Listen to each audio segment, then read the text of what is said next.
Must be 21 or older to attend. Full details at KMOX.com. Meet me at the Muni in Forest Park. Muni tickets for 2026 are on sale now, featuring Hairspray, Shrek the Musical, South Pacific, Disney's Newsies, Ain't Too Proud, The Life and Times of the Temptations, Meet Me in St. Louis, and Something Rotten. Choose your seats now at muni.org. Meet me at the Muni in Forest Park. Welcome to Extra Innings, presented by Great Bar. Great Bar, your distributor for electrical and datacom needs. And by Circa Sports. Circa Sports. Sports betting the way it should be. On the voice of the Cardinals, KMOX.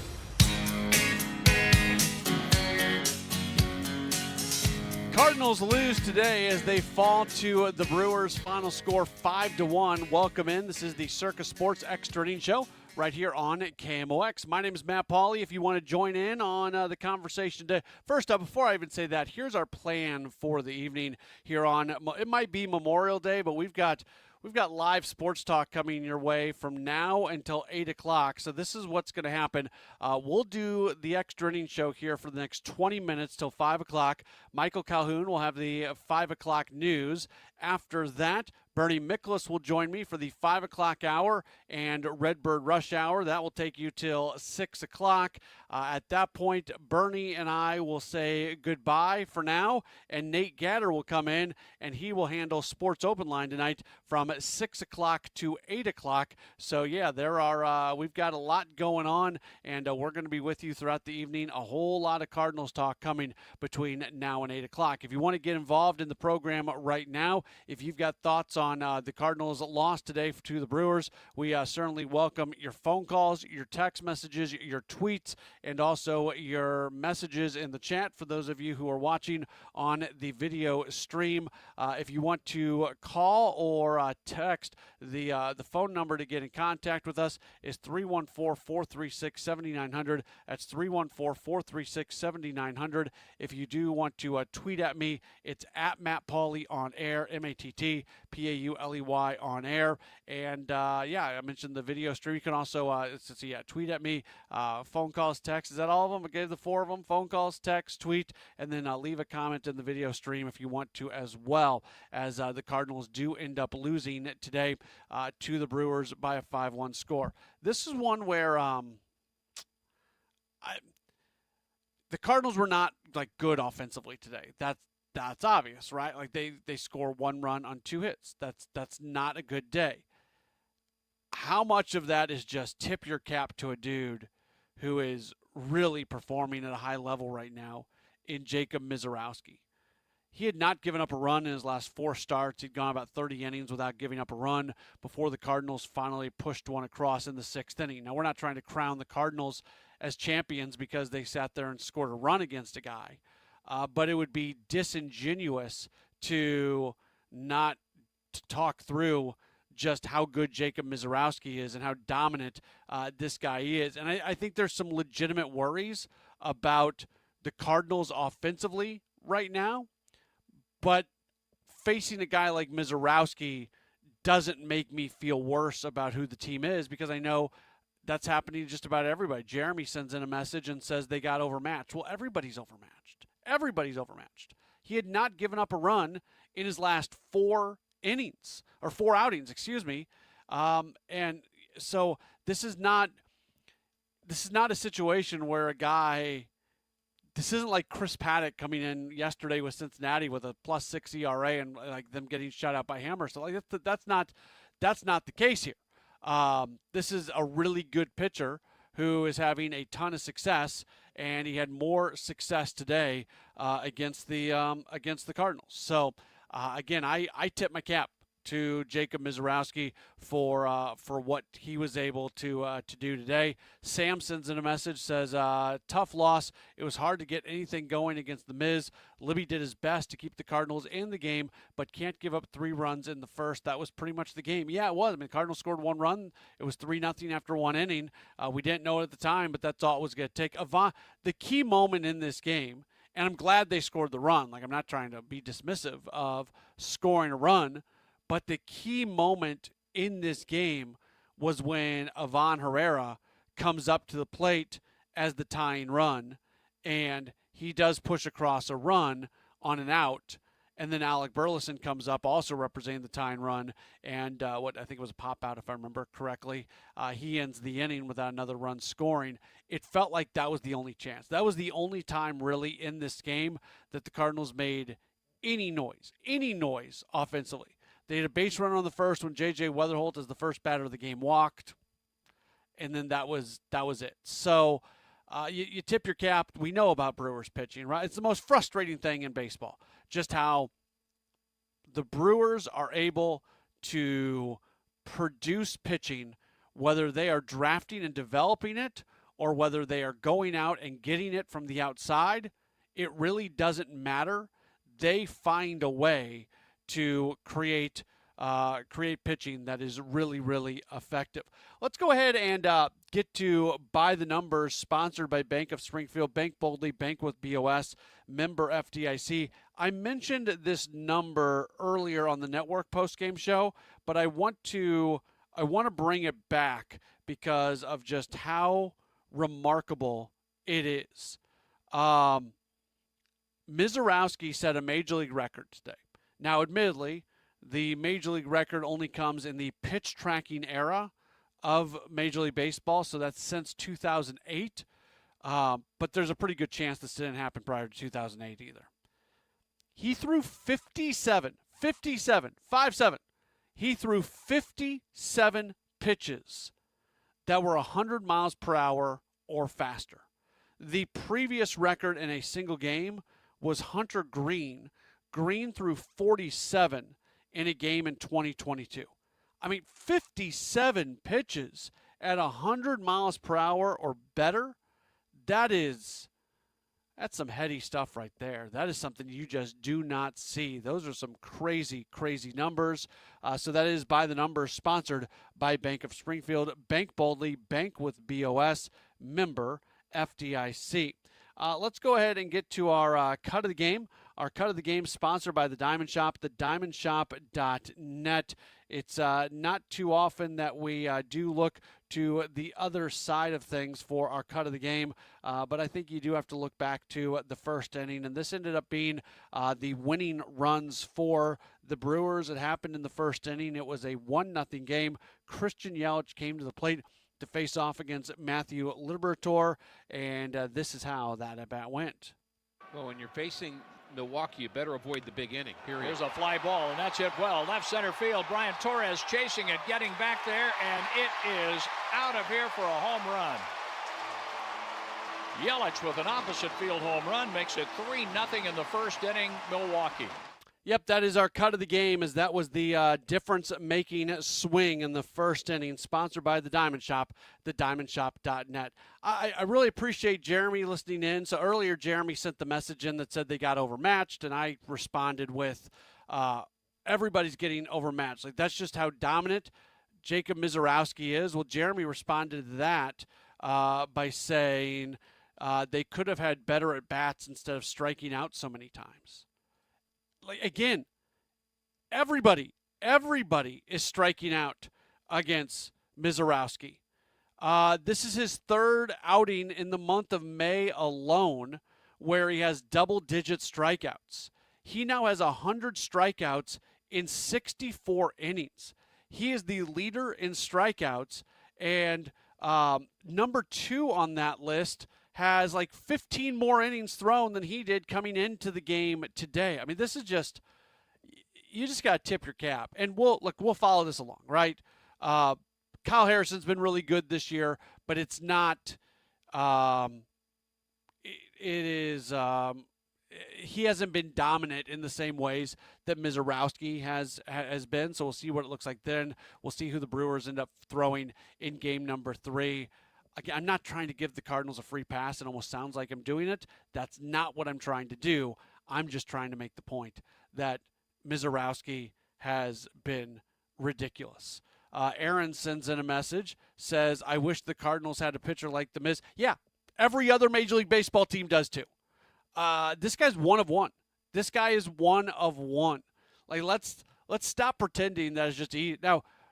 It was I saw this on social media today. The point was brought up that he and Bryson Motts were in the same draft class, and I believe he was taking 4 picks after Motts. But that happens sometimes. Guys just develop, and you give credit to the Brewers. But those guys are few and far between for sure, and the Brewers have a good one for sure. 314-436-7900, 314-436-7900. That's how you call. That's how you text. You can tweet at me, at Matt Pauley on air, MattPauley on air. And for the many people who are watching on the video stream, we are welcoming your comments as well. I've got you until 5 o'clock solo with the Circus Sports Extra Innings Show. Bernie Miklasz will pop in at 5 o'clock for Redbird Rush Hour, and then Bernie and I will call it a day at 6 o'clock, and Nate Gatter will be in starting at 6 o'clock with the Gray Bar Sports Open Line. So that will all be right here on KMOX. For those of you on the stream, it'll come across on the stream as well. But we have one more segment to go, at least on the Extra Innings Show portion of what we're doing. Don't go anywhere. We're back with more in just a moment right here on KMOX. The Diamond Shop, making St. Louis sparkle for over 100 years, offers a wide selection of engagement and wedding rings, fine jewelry, and watches to suit your style and budget. Visit us at 12 North Central Avenue or schedule a virtual appointment at thediamondshop.net. When you own a business, there's no shortage of things you have to handle every day. Sometimes it can make you feel like a juggler in a 3-ring circus. At BOS, we're here to give you a hand. Whether it's reducing your exposure to check fraud, setting up direct deposit, or helping make credit card processing seamless, BOS is here for you, your employees, and your customers. Are you ready to stop juggling so many things? Then make the bold move and switch to BOS today. Visit bankwithbos.com. Member FDIC, equal housing lender, all loans subject to credit approval. Hey Missouri, it's game time. Start betting like a pro with the world's largest sportsbook at your fingertips. Hi, I'm Derek Stevens. I'm a lifelong sports bettor, and I'm the owner of Circus Sports. It's sports betting the way it should be, with high limits, player-friendly pricing, exceptional customer service, and more. Download your new bookie at circusports.com. The action starts now, Missouri. Experience the difference with Circus Sports. Bet like a pro. Must be 21 or older. Gambling problem? Call 1-800-GAMBLER. Now, back to Extra Innings, presented by Gray Bar. Gray Bar, your distributor for electrical and datacom needs. And by Circus Sports. Circus Sports. Sports betting the way it should be. On the voice of the Cardinals, KMOX.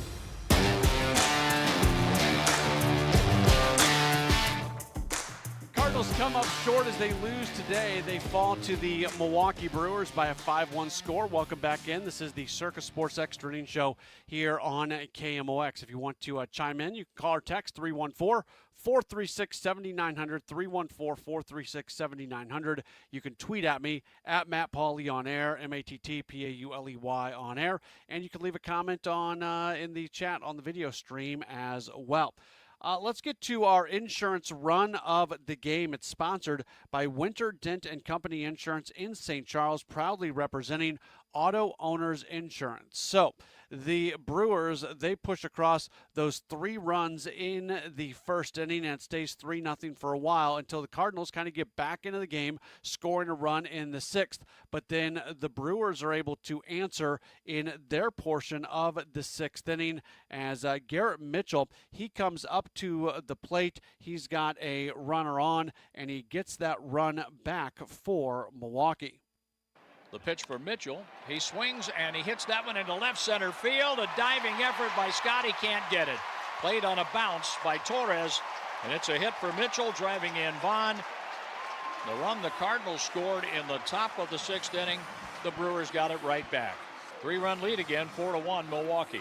It is the insurance run of the game, sponsored by Winter Dent and Company Insurance in St. Charles, proudly representing auto owners insurance. Interesting question comes in from Nick. Says, is it fair to say that every team in the division has at least one ace other than the Cardinals? I do think it is safe to say that the top-end pitching for the other teams in the division is better than what the Cardinals have. You start obviously with the Brewers and what they have with Mizorowski, but even Harrison is a guy who pitches tomorrow with a 1.77 ERA. Those guys have been dominant. We know about Pittsburgh, and we know about Paul Skeens and what he has been able to do so far this year. And they've got a guy in Ashcraft who's got a 2.89 ERA, a guy in Keller who's got a 3.64 ERA. So a bunch of guys who have been really, really good. You look at the Reds, and Burns has a 1.83 ERA for them through his 10 starts. Abbott has a sub-4, but I mean, probably the one where you would most maybe push back a little bit would be with them. And then the Cubs, I mean, the Cubs have, Ben Brown has been very good in his 4 starts. He was not starting to start the year, so 2.01. Like Imanaga is really good. Cabrera is really good. You view them as top of the rotation starters. They have not pitched this year like top of the rotation starters. So it's an interesting question for sure. There's a lot of questions about the Cardinals, and look, let's not be dismissive of Michael McGreevy either, because McGreevy's ERA is right there with those guys, and I think a lot of people are waiting for McGreevy to fall back a lot because of the underlying numbers and what those say, but they've said those for a while, and McGreevy just continues to go out, and he's got a 2.40 ERA. Right now, it's pretty clear that Michael McGreevy is the guy who's giving you a best chance to win every single night. And I think Dustin May is probably second on that list. His numbers are a little misleading because he had the 2 blow-up starts to start the year. So I really like those 2 guys. And look, I don't think the Cardinals' rotation is as bad as people are trying to lift up to be. Now, do they have like a true 1, a true 2 on the staff? No, not really. But you don't need that over 100. You need that in the playoffs, but you don't need that over 162 games. You need a bunch of dudes who can keep you in games. And here lately, Andre Palante's on a really good roll. His last outing against Cincinnati, 6 innings, 1 run on 2 hits. His start before that against Kansas City, 2 runs, 1 earned, in 6 2/3 innings. His outing before that, 3 runs and 5 innings against the A's. I mean, that's not fantastic, but it's pretty good. Up until then, he had a 4.46 ERA.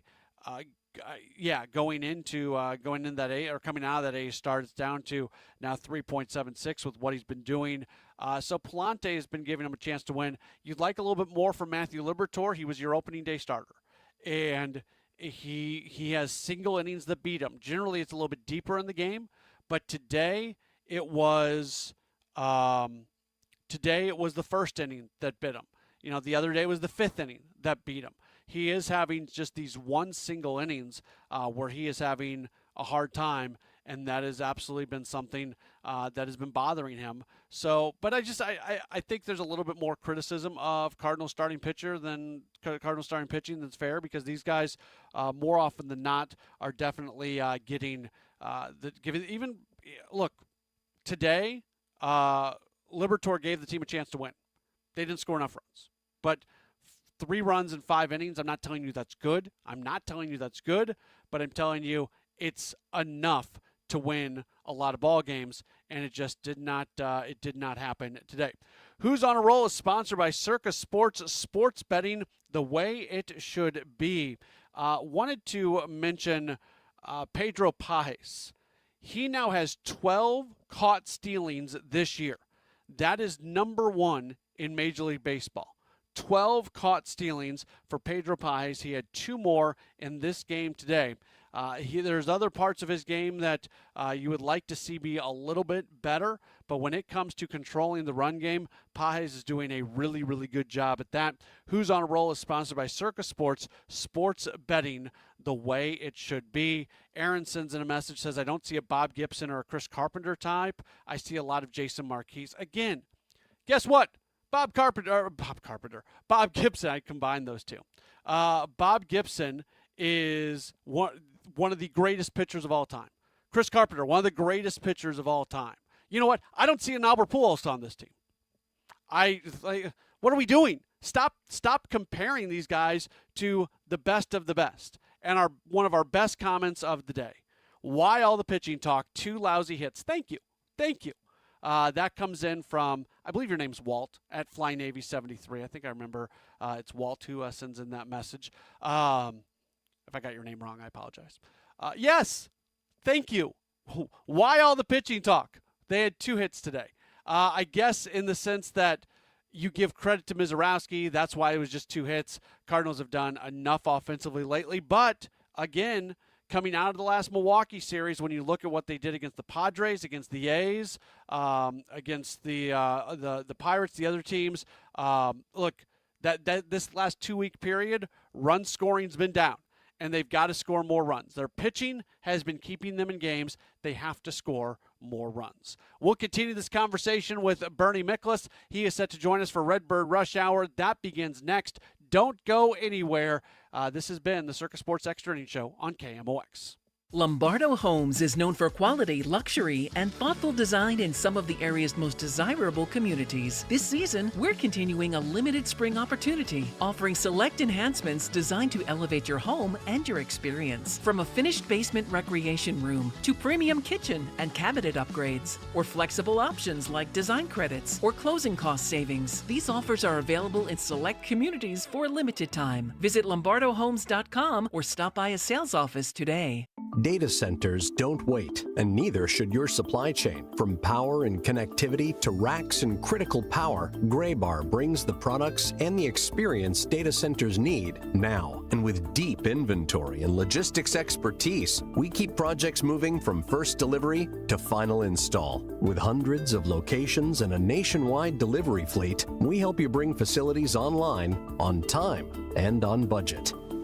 Yep, Graybar does that.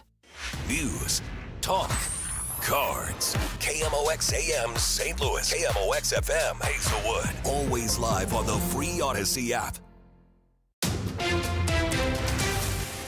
At 5 o'clock, it is a cloudy sky. Right now, 79 degrees downtown at the Arch. Firefighters in St. Charles battled a condominium fire this afternoon, including working to rescue pets. Our partners at Fox 2 report the blaze broke out at the Sherman Meadows community on Sherman Park Drive off 94. Tenants were evacuated.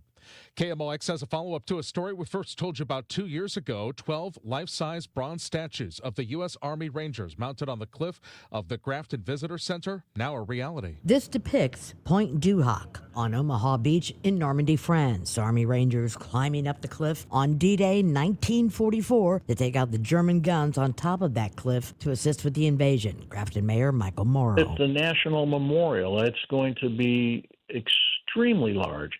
And as you know, we just had our ferry open full-time now, which has been running 7 days a week, 365 days a year. And that's bringing in all of our tourists and so forth, plus all of our commuters. We've already seen a big uptick in the travel schedules of everybody. June 6 marks 82 years since the D-Day invasion. Morrow tells KMOX there will be commemorations in Grafton, including a dance that evening at the loading dock. Maria Aquina, KMOX News. Governor J.B. Pritzker has a message on this Memorial Day for Illinoisans. To those family and friends who have lost a loved one in the line of duty, especially our Gold Star families, we hold you in our hearts this Memorial Day. May the memory of those who we've loved and lost be a blessing to us all. Our top national story from ABC News. As President Trump works on a deal to end the war in Iran, he's looking to expand another deal he worked on in his first administration, expanding the membership in the Abraham Accords. Here's ABC's Christiane Cordero. 2020 it was designed and inevitably did normalize relations between Israel and some Arab countries. But there's only a small handful of countries that have actually joined as part of this. And so what the president's effort is right now is to try to expand that, particularly in some of our Gulf state allies. VLTs are not the only gas station money machine that the state of Missouri is cracking down on. CoinFlip's crypto ATMs are the new target of Attorney General Catherine Hanaway's lawsuit. She alleges the fraud these machines perpetrate is twofold. First, hidden excessive fees that consumers are unaware of. They're disclosing fees of about $2.99, And we found that the fees could be as much as 20% of whatever is deposited. So if you put $1,000 in, you're paying $200 in fees. The second, she alleges they've become the quote-unquote getaway car for scam calls by tricking victims into depositing money into their accounts. The Highway Patrol estimates that total fraud statewide could be as much as $7 million. Hanaway says she doesn't believe the ATM should be outlawed like video lottery terminals, but says they should be regulated. Sean Malone, KMOX News. From the business desk, there's a new online community dedicated to helping people discover specialty coffee. It's headquartered right here in St. Louis. Andrew Pontler is the St. Louis-based creator of Pull and Pour Coffee, a website designed to help coffee lovers explore the science behind the different flavors, brewing methods, and coffee origins. I really never enjoyed coffee growing up, so it was really not until I tasted what I, would consider good coffee, the lighter roasted specialty coffee, almost didn't even seem to classify as coffee, and it totally changed my perception. Bolter tells MissouriNet the website started as a passion project but has grown exponentially since COVID, when home brewing became even more popular as people began to work from home. No weather concerns at all as we go through our Memorial Day evening. Great for any outside plans. Temperatures falling back into the 70s, 62 for the low, partly cloudy skies. Hope you had a great weekend. Tuesday, partly sunny skies, nothing more than a spot shower late in the afternoon, 80 degrees. Tuesday night, partly to mostly cloudy, a couple of late night showers, very limited, 65. Wednesday, partly sunny, a couple of scattered showers, maybe a spot thunderstorm, and 83. From the Saliga Heating and Cooling Weather Center, I'm meteorologist Dave Murray on 104.1 FM, KMOX. It is a cloudy sky. At the moment, 79 downtown at the Arch. I'm Michael Calhoun, KMOX News. News, traffic, and the latest on the Redbirds. This is the Redbird Rush Hour on KMOX. Sponsored by Busey Bank. Building community with Busey Bank. Beyond the game.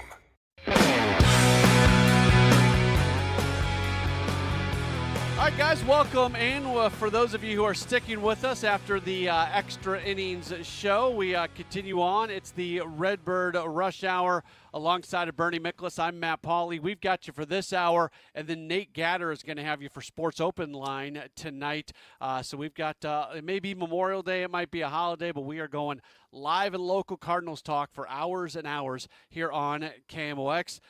Bernie, good to see you. Now, for those of you watching on the stream, you've got the old school Navy hat today. Let me, I've got this right next to me. Let me throw out the Air Force hat. Beautiful, beautiful. Good job. Unplanned. I just happened to have this hat right here ready to go. I'm glad I could show it off. It's a very meaningful day. So any gesture of gratitude is right on point. That's the way I look at it. So yeah, absolutely. We ran some audio in the pregame show from Mitch Harris, who is the second Naval Academy graduate ever to get into appear in a Major League Baseball game. Cooperstown, the Hall of Fame, ran a military tribute event this weekend that Harris was a part of.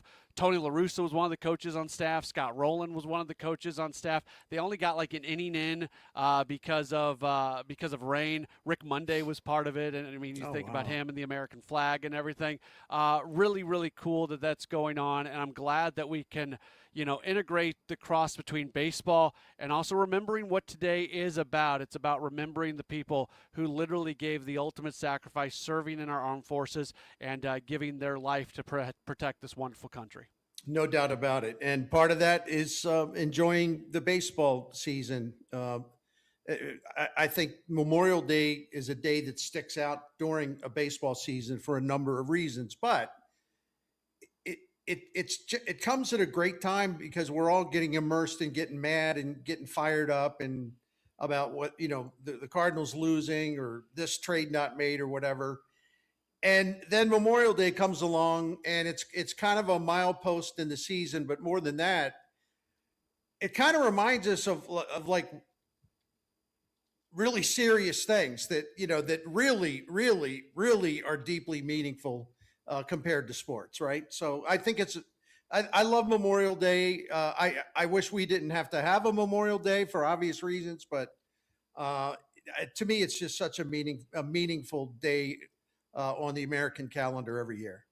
Yeah, it absolutely is. And, sometimes people say, there shouldn't be sports on Memorial Day. And I always say, sports and being an American, it's part of the fabric of our country. Is it the most important thing in our country? No, but it's part of the fabric of our country. And it's one of those many freedoms that are fought for, and why it's so good to be an American.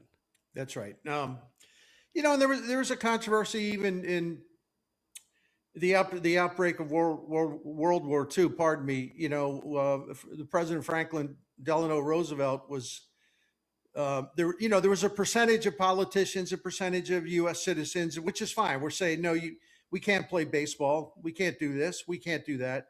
And the commissioner of baseball at the time sent FDR a letter encouraging him to have the baseball season because, number one, it was America's pastime and it had special meaning in the American life at that point. And also, the commissioner said, I think it can be good for everyone's morale, so by all means, Mr. President, play ball. And that's what Franklin Delano Roosevelt did.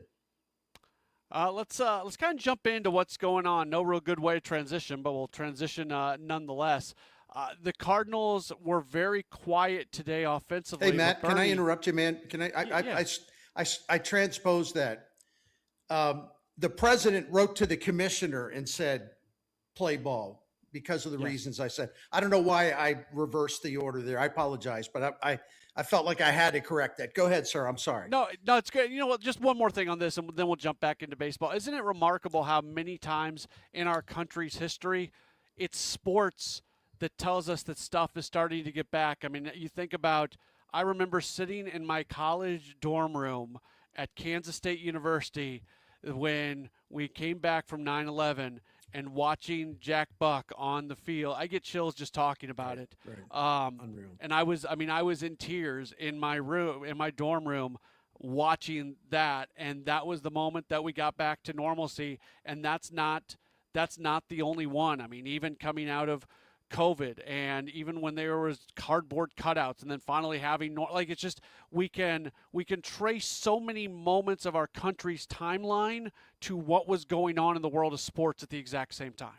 And baseball is always one way or another, even with all its flaws, has played the role of sort of presenting normalcy during tough times. The fact that life, in fact, does go on, and normal habits, normal traditions, normal customs, normal family, community, business, everything just continues to roll on. And baseball has been a symbol of that.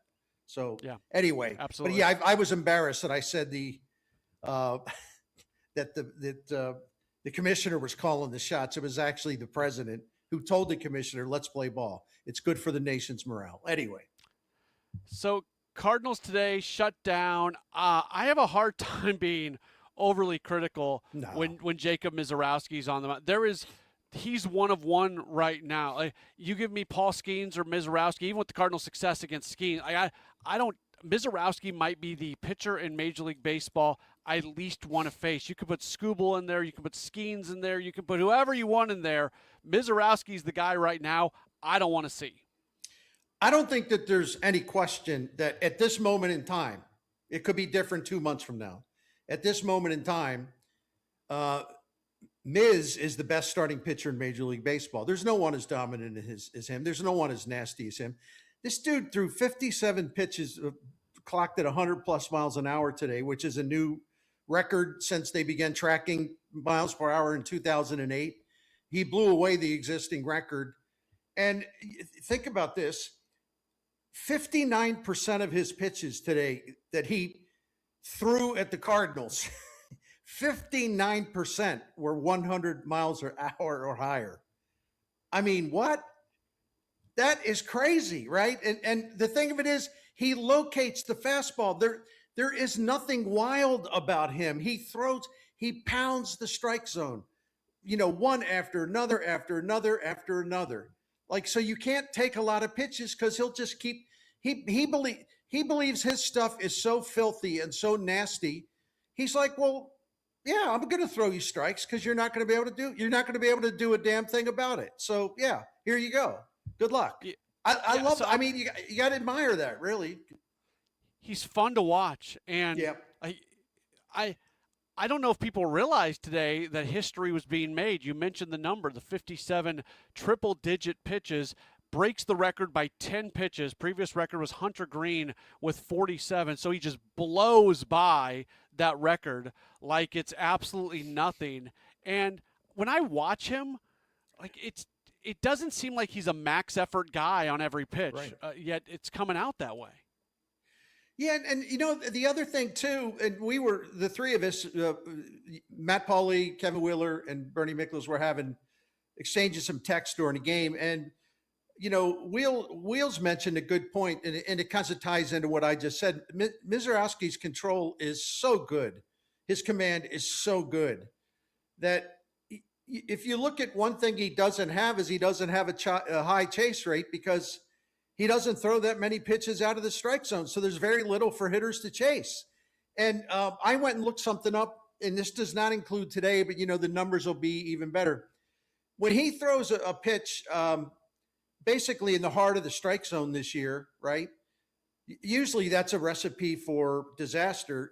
They're hitting 192 against him when he basically throws them a meatball. His version of a meatball, though, they can't catch up with.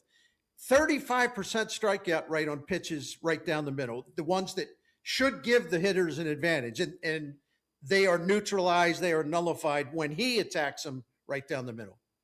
I don't want to make it sound like I am completely being dismissive of guys who don't throw hard but can hit their spots. I mean, we're seeing that with Michael McGreevy, and we're seeing how effective he can be with both how he mixes his pitches, but also with him just being able to land his pitches basically wherever he wants to. But what I'm about to say is true.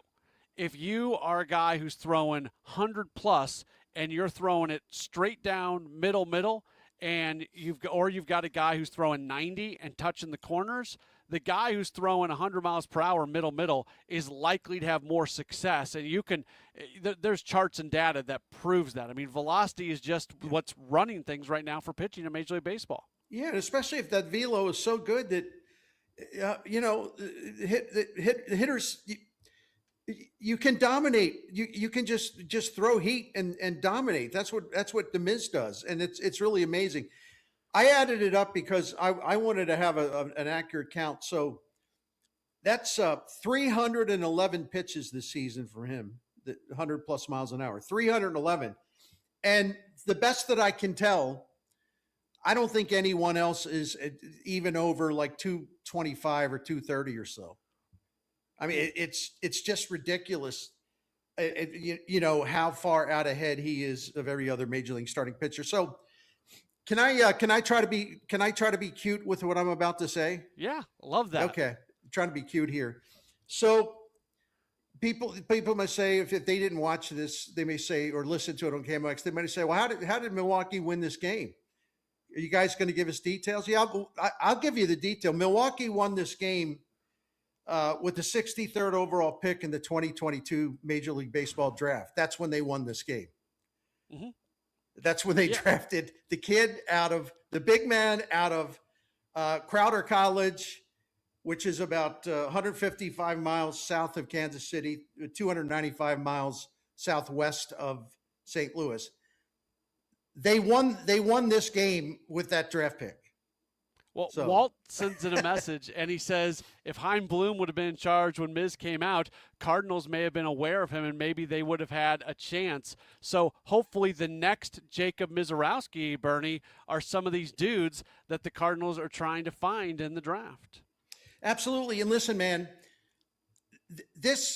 I had to look it up after this because once I said, I wonder, where did they pick him? And I wanted to look at that whole area of the draft.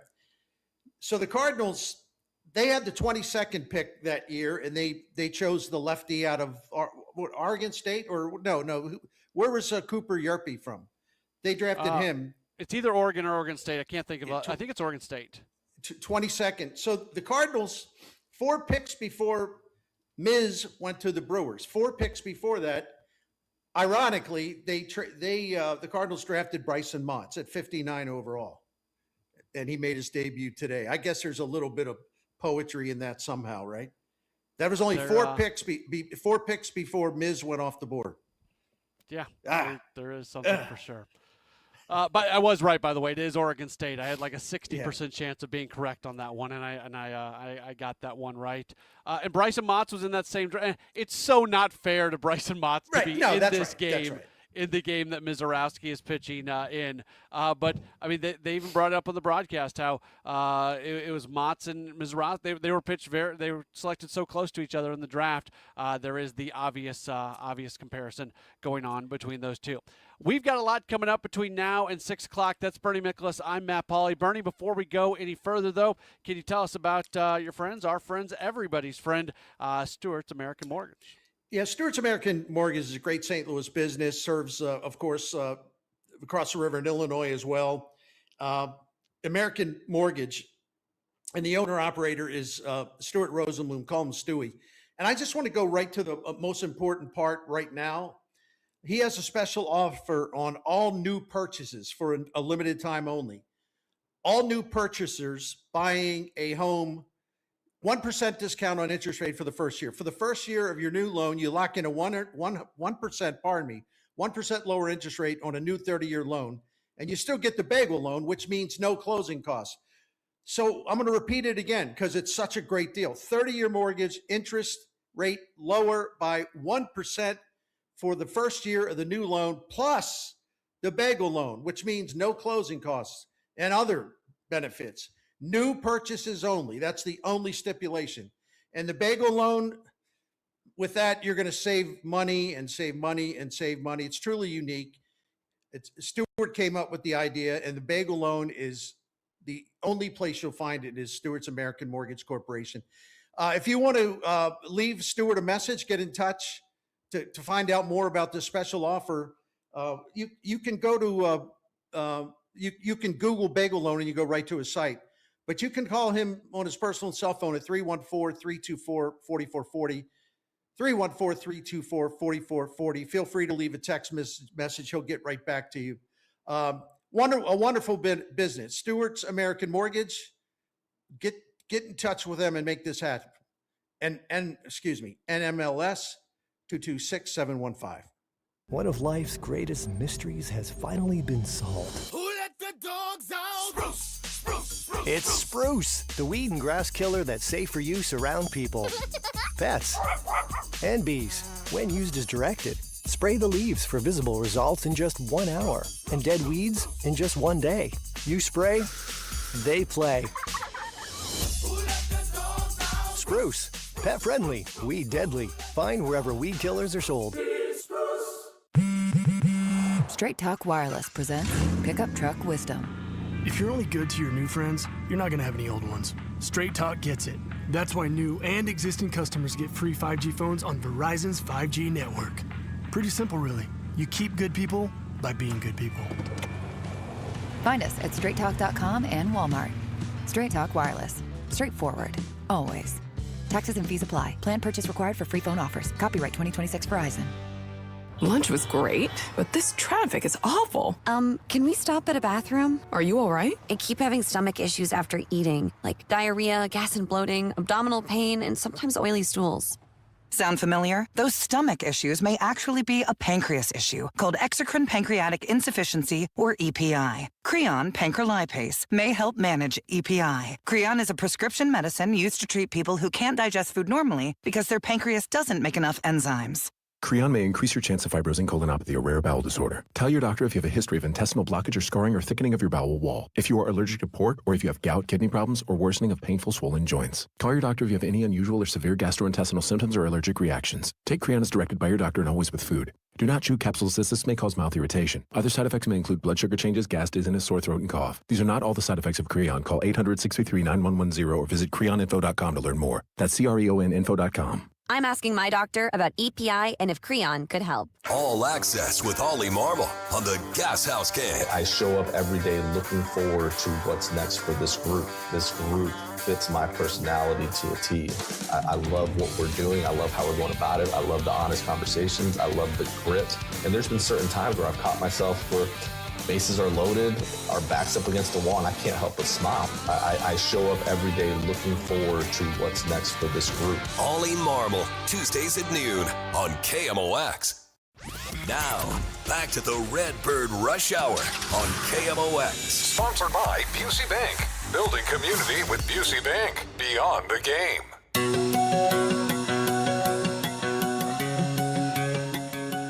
It is Redbird Rush Hour here on KMOX. The Cardinals Report sponsored by Rawlings. Visit the Rawlings Experience at Westport alongside Bernie Miklas. I'm Matt Pauley. We've got you till 6 o'clock here on this Memorial Day, and then Nate Gatter will make his way in at 6 o'clock. He is pinch hitting for me as he's hosting Sports Open Line this evening, 6 o'clock to 8 o'clock. Bernie, we did see Bryson Mott's really interesting first day for him where he was scheduled to start yesterday. He doesn't, obviously, because of a rain out. Comes in what's essentially a piggyback today. In a perfect world, you would have had a righty on the mound for him to piggyback with because you don't like piggybacking a lefty for a lefty. That's the situation they were in. I'm guessing he's going to be in Memphis tomorrow, and Ryan Fernandez, who's physically with the team, is going to be activated. But a guy who I think can play a big role out of the bullpen, who could probably upgrade that second lefty spot in the bullpen. We get our first look at him today. Right. And it wasn't like a great pitching line or anything, but I honestly, that game was lost. And it was. That game was gone as soon as Libator gave up 3 runs in the first inning, even though he was great after that. But that was it. That's all Miz needed. But anyway, I'm not going to judge Bryson Mott's just on his first outing. I mean, that's a big deal. And it's not like they were hitting rockets off the guy. It was just a lot of little things kind of chipped away at him. He didn't help himself with a walk or two. But listen, I think getting that out of the way, it was really healthy to get that out of the way. And the next time we see him, and he'll be up to make a spot start or whatever, or maybe even work in relief. Who knows? Down the line a little bit. I expect good things from him. I think he's a really good young pitcher. They finally sent Matt Swanson down, and his numbers this year are not good. You can look at the recent numbers, and you can find it being a little bit better, but then you get into the underlying numbers, and the underlying numbers are not especially better. I guess one of my few complaints about the team is it felt like they sent Swanson down because they finally got to a point where the roster spot was needed. That they didn't send him down because they wanted him to go to AAA to get work. They sent him down because they finally had their backs against the wall and they had to move somebody off the roster, and he made the most sense in that moment. And I'm going to be watching because this is a hard year, Bernie, to evaluate them on things. And we saw it really work with Jordan Walker, where they wanted to have this guy with the big league staff working on things. And in a year where the expectations were what they were when the season got started, I understood it. So I don't think we're going to know for sure what it looks like under Chaim Bloom until this team gets to a higher level of expected competition. But I am going to be curious to see when guys are struggling what that process looks like on when they finally make that decision to send a guy down. Yeah, it's there's been some head scratching stuff this year. As much as we all really respect the job that Chaim Bloom and his associates have done, but the Cardinals are an in-between team. They're not trying to tank it. They didn't blow anything up. They had enough good talent even after making those trades, sending veterans out of here. They were never interested in tanking. They never were going to be a tanking team. They even dropped hints that they thought they were better than maybe people expected. But the reason I'm taking this approach to get there is this was on the other hand, it wasn't a tank job season, blow up the foundation, everything. We'll lose 100. It's no problem. It wasn't that season. But on the other hand, this was not a season where they were, quote, trying to win. Now, I want people to know what I mean by trying to win. The players are trying to win. They're playing their tails off, their hearts out. They compete. The team on the field is absolutely trying to win, but upper management has got all kinds of different priorities. There's all kinds of things that they're trying to achieve. And they would love to win as much as possible, but they're not going to do as much as possible to get more wins. You know, they're going to be making roster decisions that basically have, 1 foot in 2026 and maybe 1 foot in 2027 and another foot in 2028. And they're going to be really, really, really careful with the 40-man roster. And instead of like maybe spending more money on a better left-handed reliever going into the season, let's say they brought in Justin Brule. They made compromises. They brought in bodies, but they didn't bring necessarily they were never going to bring in a top-tier lefty reliever, but maybe the next tier down, something like that. They settled for some, frankly, mediocrity towards the end of the roster and towards the end of the bullpen. So that's the thing. The team itself is trying to win, but the front office has mixed objectives, I would say. Does that make sense? It does. I do think it's worth noting that the difference between past years and this year, like we talked about them being in the middle. I don't think they're in the middle. I think they are clearly looking to the future, but they happen to have a major league roster that was actually better than a lot of people on the outside thought it was going to be. Yeah, and I think J.J. Weatherholt's a big factor in that. And the biggest factor of all, of course, Jordan Walker. Because listen, man, I think we all had a little bit of hope that he would do better. He would sort of get his career on track. No one saw this year coming. And I think he's for real, absolutely, because I had a note on Twitter yesterday about what he did after that 16-game stretch where he looked really, really bad.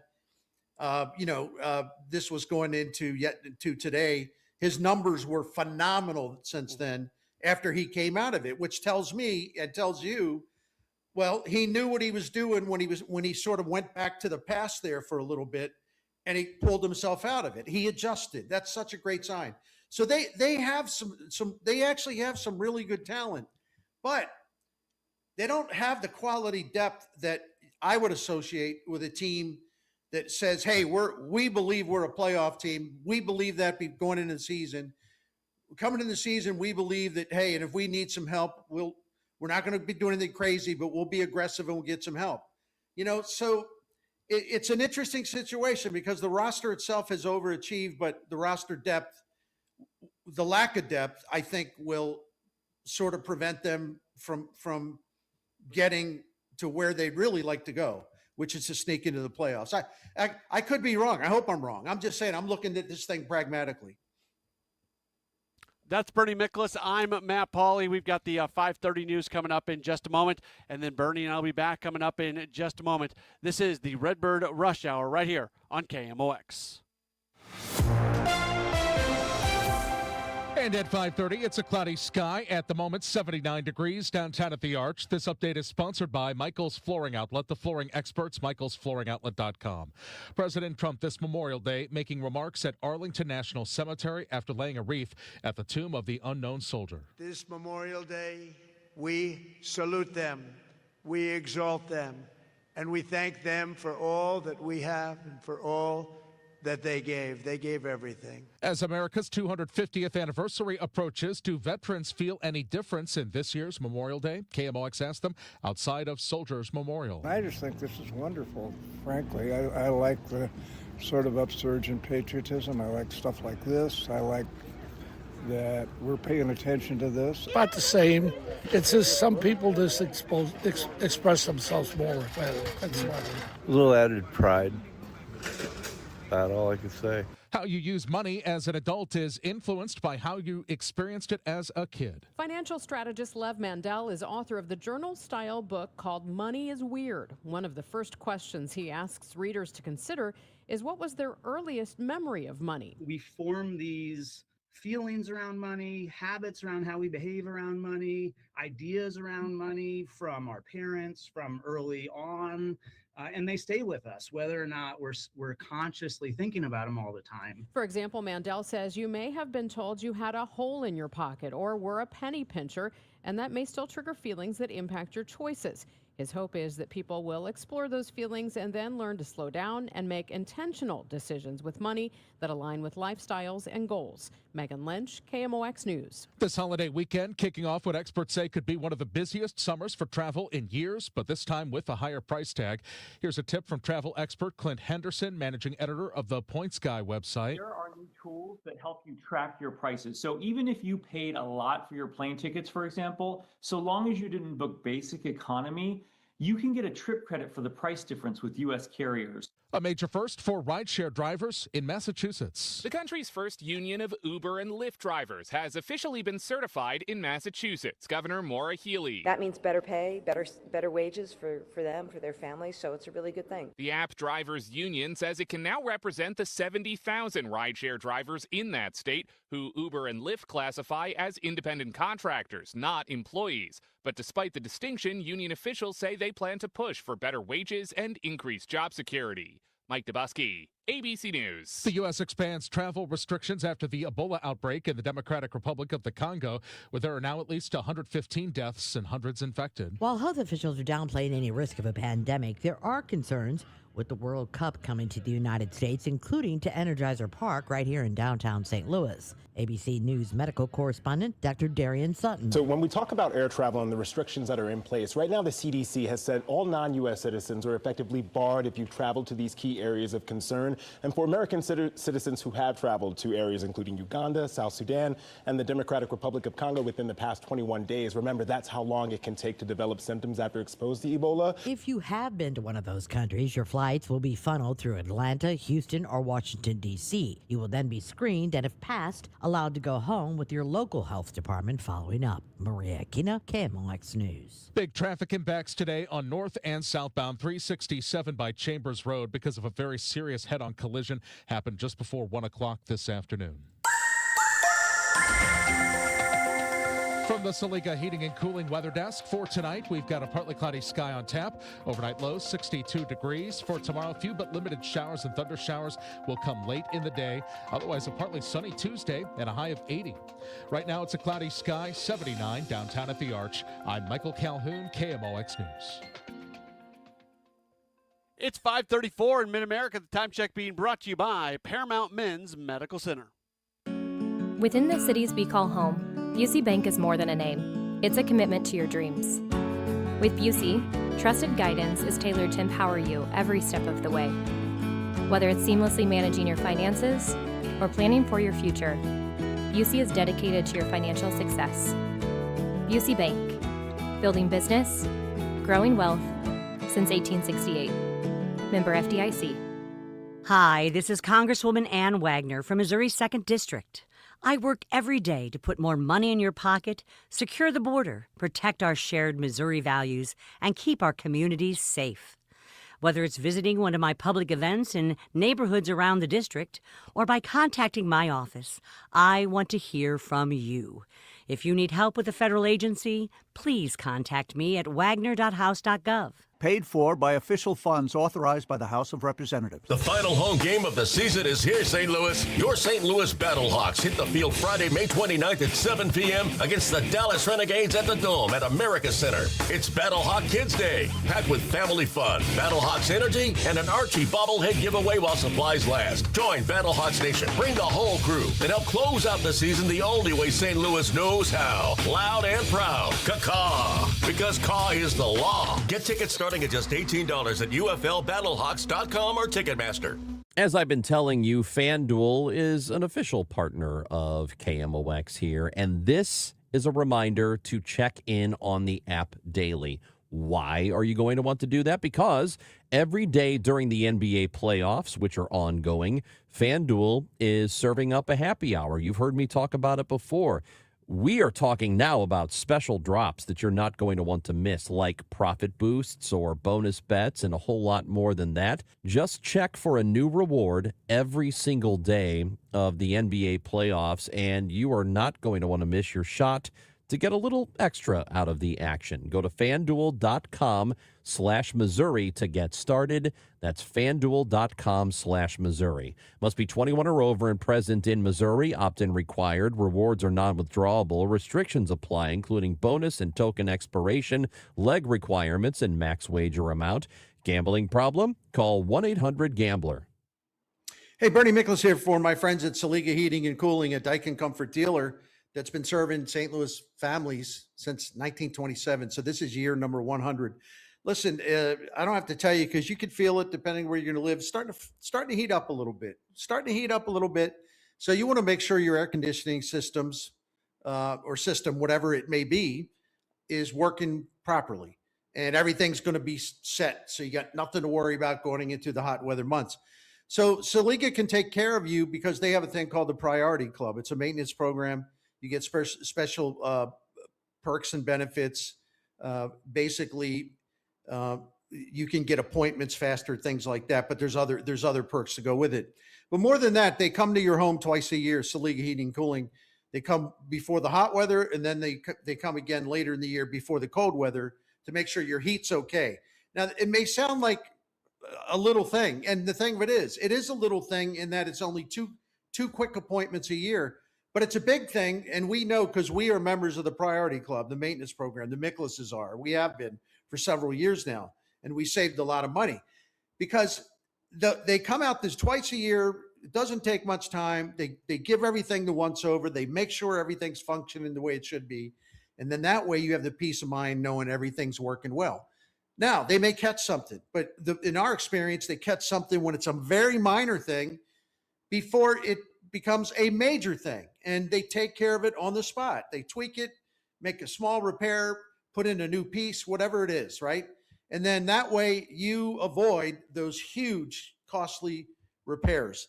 So if you want to find out more about the Priority Club maintenance program and everything else that they do, and get the phone number there too, just by going to SaligaHeatingandCooling.com. Bernie Miklasz on KMOX is sponsored by Stewart's American Mortgage, home of the Bagel Loan, and by Saliga Heating and Cooling, a Daikin Comfort dealer. Don't let tax refund worries hold you back. File now with TurboTax on Intuit Credit Karma. They'll find every credit and deduction to help you get every refund dollar you deserve, or your money back. Start filing today in the Credit Karma app. For the last 33 years, you've discovered that at Banner Construction, we pride ourselves on quality craftsmanship. We believe the single most important decision homeowners must make when considering an exterior restoration project is who do you hire. At Banner, we provide well-engineered, meaningful, long-term solutions to transform your home into the pride of the neighborhood. Let us help you fall in love with your home all over again. Call or visit bannerconstruction.com and have a banner day.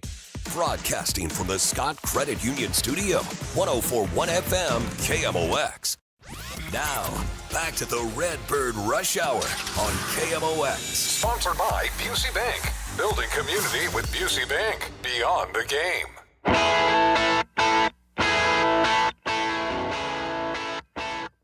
That's Bernie Miklasz. I'm Matt Pauley. This is the Redbird Rush Hour. Kevin, by the way, he's got the day off. He did some pinch hitting on Saturday. He was on Cardinals pre-post on Saturday, so we've got him with the day off today, and then he'll be back with me coming up tomorrow. Bernie will be with us on Friday.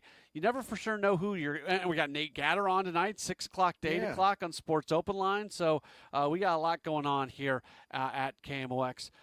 Bernie, Matthew Liberatore today, he gives up the 3 runs in the first inning. And his last time out, he had that 5th inning that he couldn't get out of. It's starting to become a bit of a trend with him that it is a single moment in the game that does him in. Now, today was a little bit different because it was in the first inning. It's generally not the first inning for him.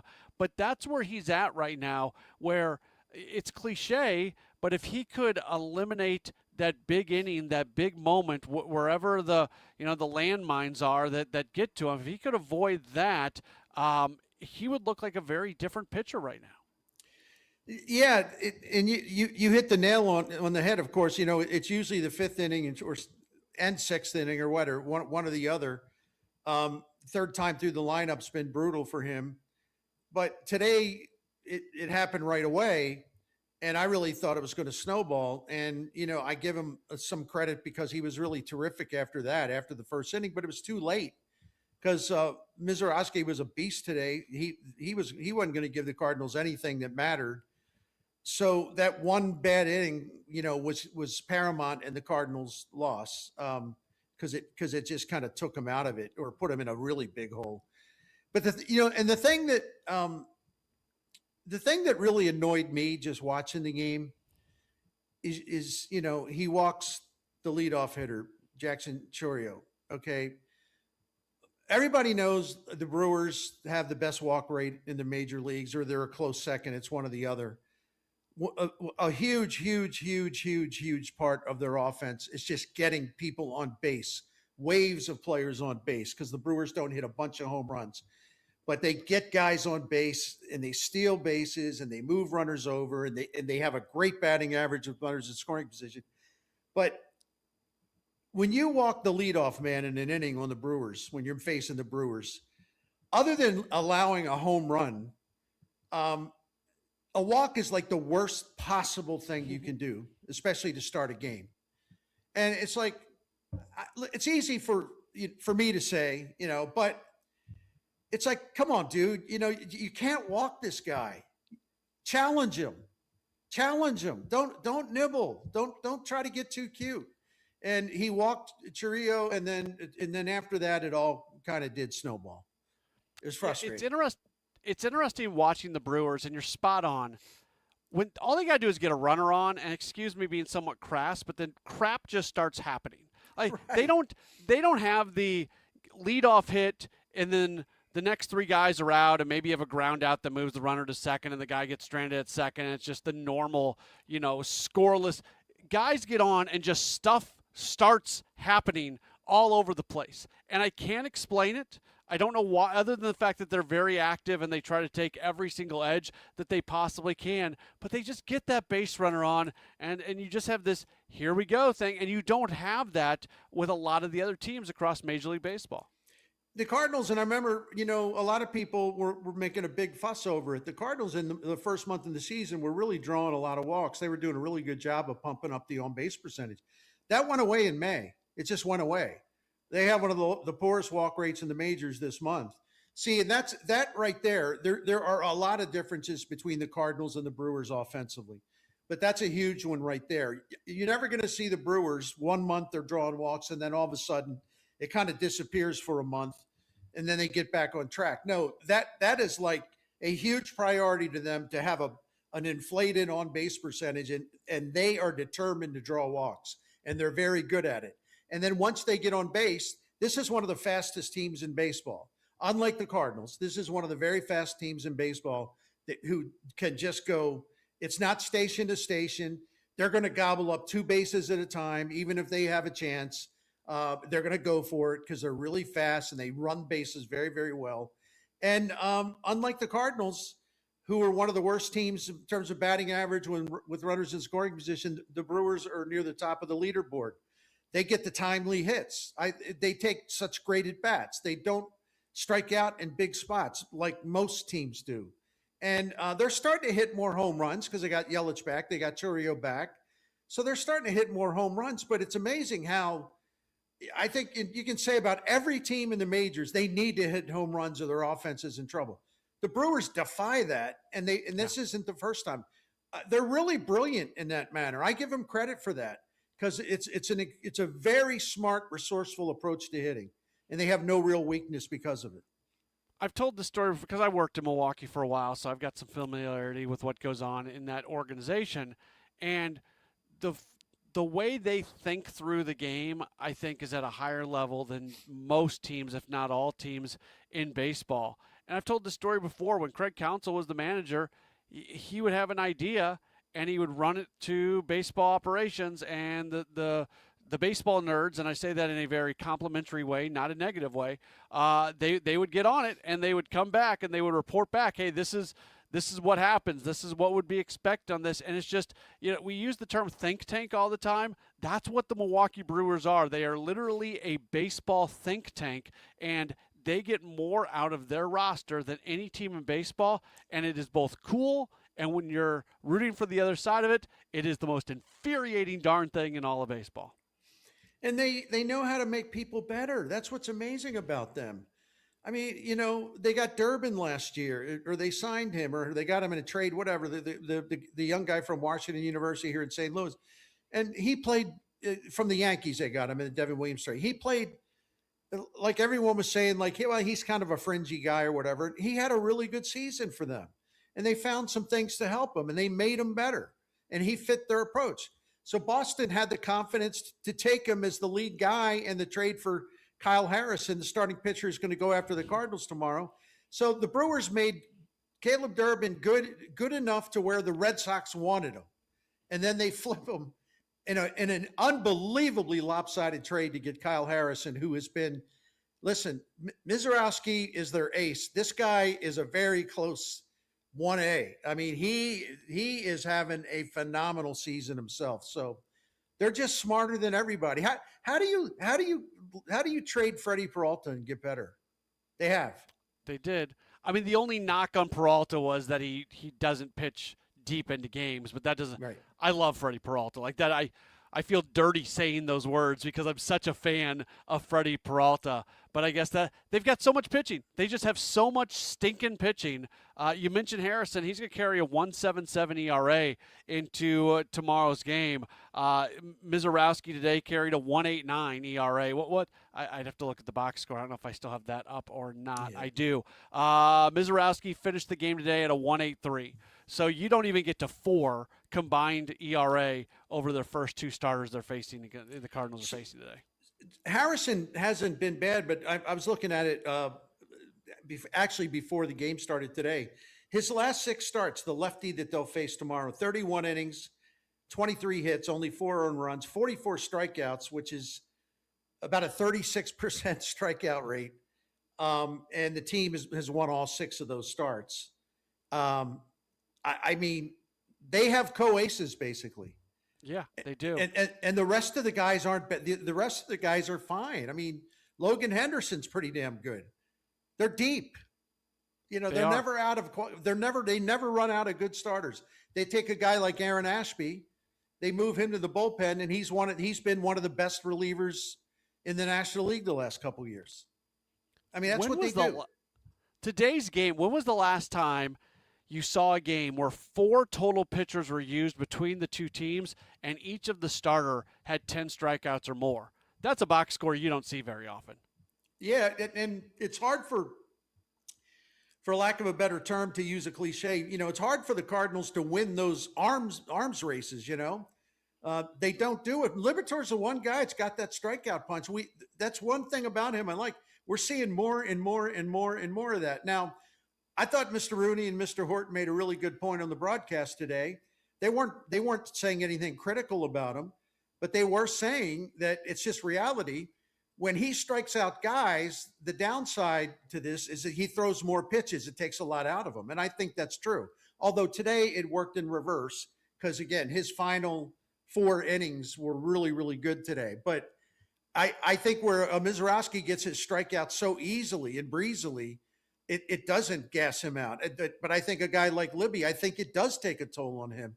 So I'd like to see more, a few more ground balls. You know, you can balance it a little bit. Anyway, work in progress, right? Yeah, absolutely. I say that about myself all the time. That's Bernie Miklasz. That's right. I'm Matt Pauley. One more break. We'll come back. We'll wrap up this edition of the Redbird Rush Hour here on KMOX. Mizzou football will be here before you know it. Join us for the 100th anniversary of Memorial Stadium with season tickets. Join the season ticket waitlist at mutigers.com/FB waitlist and get ready to lock in tickets for 2026. The home schedule is highlighted by games against Florida, Texas A&M, Texas, Kentucky, and Oklahoma. Don't wait to reserve your spot. Join the waitlist at mutigers.com/FB waitlist. MIZ. Spring cleaning rule number 1, out with the old, in with the new. And frankly, your family's old internet connection is a dinosaur. Upgrade to the 1 gig modern family standard from i3 Broadband. It's 100% true in-home fiber with equal upload and download speeds, so your teenager's gaming won't crash your video call. Even better, we're currently offering our longest price guarantees ever on our gig speed internet services. Say goodbye to exploding promo prices and hello to budget certainty. Visit i3broadband.com/radio and start your spring off right. Bring your home back to life with Zero Res, a fresher clean that you can actually feel. Get 3 rooms of carpet clean starting at just $139 and whole home air duct cleaning starting at just $599. Visit ZeroResSTL.com and tell them about the DGS KMOX deal. When you're at work, you never know when you'll be interrupted. But with the Dell Pro, powered by Intel Core Ultra with vPro, no matter what distracts you, your laptop won't. It's battery optimized for the way you work with built-in intelligence that quiets distractions when you need to focus. Your laptop will help keep you locked in, even when it's bring your dog to work day. Built for those who stay in the flow. The Dell Pro, built for you. Dell.com/Dell-Pro. Retirement. Exciting in one way, scary in others. How do you find the financial advisor that covers all the bases? Join Greg Ayler Saturdays at 1 on Fire Your Financial Advisor. I'm Ultima Morgan of Morgan & Morgan. Every time one of my children started driving, it was terrifying. Thousands of accidents happen across the country. We see it every day. If you've been injured in a car accident, call us. Dial pound law or visit forthepeople.com for an office near you. Meet me at the Muni in Forest Park. Muni tickets for 2026 are on sale now, featuring Hairspray, Shrek the Musical, South Pacific, Disney's Newsies, Ain't Too Proud, The Life and Times of the Temptations, Meet Me in St. Louis, and Something Rotten. Choose your seats now at muni.org. Meet me at the Muni in Forest Park. Now, back to the Redbird Rush Hour on KMOX. Sponsored by Busey Bank. Building community with Busey Bank. Beyond the game. Only about 2 minutes left on this edition of Redbird Rush Hour. Nate Gatter has you for Gray Bar Sports Open Line beginning after the 6 o'clock news. Bernie, we'll have lots of time to talk about this in the days and weeks moving forward, so I just want to touch on it really quickly. Mason Wynn offensively in the month of May is a .211 hitter with a .571 OPS. He had the knee issue the other day. You don't know if that's bothering him or not. It's the exact same stuff that we said last year. He doesn't have to be a great hitter to be a really effective member on this team because of what he does defensively, but you'd like a little bit more than a just under 600 OPS from him. No, exactly. And I think it's fair because I think we all agree he's talented enough to do better offensively. And we're saying that being reasonable people. We're not expecting him to be, hit like Bobby Witt Jr., for example. So in that context, he's kind of disappointing. And I tell you what, if you look at, at least outs above average this year, he's by his standards, he's kind of down. I don't know that he's covering as much ground as he was a year ago, and that will probably change as things heat up. But his the defensive metrics on Mason Wynn have sort of rather than stay the same or go up, they've gone down. So he's fighting it by his standards. He's fighting it a little defensively as well. So that's not good. That's just not good to have him rather dormant offensively and not making quite as many plays as he was last year, but it is early and that can change. Yeah, absolutely. Bernie, thank you. It's been an enjoyable show. Enjoy the rest of your Memorial Day. Hopefully maybe you got a barbecue, a little drink. I don't know what you're going to do, but enjoy the evening and we'll talk to you through the week. All right. Always great being with you. Thank you, Matt. All right, that's Bernie Miklasz. I'm Matt Pauley. That's going to do it for me as well. Generally, I stick around for Gray Bar Sports Open Line. Not today. I get off a little bit early here on the holiday. That means Nate Gatter is in. He's got you for a Gray Bar Sports Open Line, and that begins after the 6 o'clock news with Michael Calhoun right here on KMOX. Hello, 4th of July. Back-to-back Jack. Kerry Robinson, a hero tonight. The Cubs visit St. Louis May 29th through the 31st for a weekend of baseball's best rivalry at Busch Stadium. The history is real, the fans are loud, and the energy in the ballpark is unmatched. Day or night, every pitch matters when these two meet. Get ready, Cardinals fans. This is what summer baseball in St. Louis is all about. Don't miss a moment of it. Get your tickets at cardinals.com. The weekend starts at Busch Stadium. Grab your crew and kick it off at Friday Night Live. Every Friday night home game, Budweiser Terrace turns into the hottest happy hour in the Lou.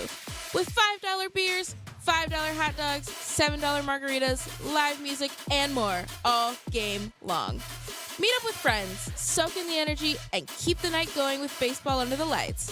Good vibes, great deals, your new Friday tradition. Get tickets now at cardinals.com. Pool days call for cookouts and lots of laundry. This Memorial Day at Lowe's, save $80 on a Charbroil Performance Series 4-burner gas grill, now just $199. Plus, get up to 45% off select major appliances to keep dishes, clothes, and food fresh. Having fun in the sun is easy with us in your corner. Our best lineup is here at Lowe's. Valid through 5/27. While supplies last. Selection varies by location. See associate or Lowe's.com for details. You just testified under oath you're getting more fiber in your diet, and it was easy? Where is this additional fiber coming from? Mira Fiber Gummies. Objection! It's true. Mira Fiber has 8 grams of fiber to help me get the fiber I need in a day, plus 4 B vitamins for metabolism support. All in one serving. Overruled. My gut rests its case. Oh, that's my line. Find Mirafiber today at your local retailer from the makers of Miralax. Mirafiber supports metabolism of carbs, fats, and proteins. Serving size is 4 gummies. All eyes will be on Mizzou men's basketball this year, with one of the nation's top recruiting classes coming to the Zoo. You don't want to be watching from the couch while Mizzou Arena is rocking, so grab your black and gold and experience it. Go to mutigers.com/MBBTIX to get your name on the season ticket request list for next season. Don't wait. Visit mutigers.com/MBBTIX today. MIZ. Cards and Cubs. The rivalry returns to Busch Stadium May 29th, and we are kicking off the weekend early. I'm Tom Ackerman. Join me for a Redbird Roundtable featuring Ozzie Smith, Al Raboski, and Matt Adams. Thursday, May 28th at the Beer Garden at Anheuser-Busch Brewery. We're talking ball, enjoying a cold beer, and celebrating one of baseball's best rivalries. The doors open at 4:30. The Redbird Roundtable, Thursday, May 28th, a free event. Must be 21 or older to attend. Full details at KMOX.com. Hey, it's Matt and Leslie Holiday. When we got to St. Louis, it wasn't long before we started searching for a way to give back. We visited Cardinal Glennon Children's Hospital, and we knew this is where we belonged. Homers for Health has been going strong for 15 years and has made such an unbelievable impact on the hospital. I've won a World Series, but I consider the work we have done at Cardinal Glennon to be the greatest achievement. Yes, your support truly makes a difference. Make your pledge for patients today at homersforhealth.org to benefit the devoted fund. Hey, Missouri, it's game time. Start betting like a pro with the world's largest sportsbook at your fingertips. Hi, I'm Derek Stevens. I'm a lifelong sports bettor, and I'm the owner of Circus Sports. It's sports betting the way it should be, with high limits, player-friendly pricing, exceptional customer service, and more. Download your new bookie at circusports.com. The action starts now, Missouri. Experience the difference with Circus Sports. Bet like a pro. Must be 21 or older. Gambling problem? Call 1-800-GAMBLER. Celebrating 100 years of informing and entertaining. KMOX AM St. Louis. KMOX FM Hazelwood. The voice of St. Louis.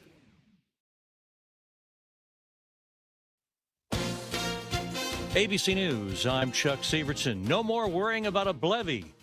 Where 50,000 people are evacuated in Orange County, California, fire officials say a crew has cut the risk of a major explosion at a damaged toxic chemical tank at an aircraft plant in Garden Grove. Interim Fire Chief T.J. McGovern. We have eliminated the threat of a levee.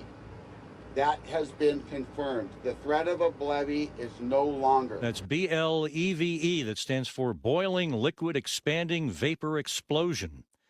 The Wall Street stock markets closed for Memorial Day. Stock futures went higher and oil prices dropped below $100 a barrel after President Trump mentioned progress in talks with Iran.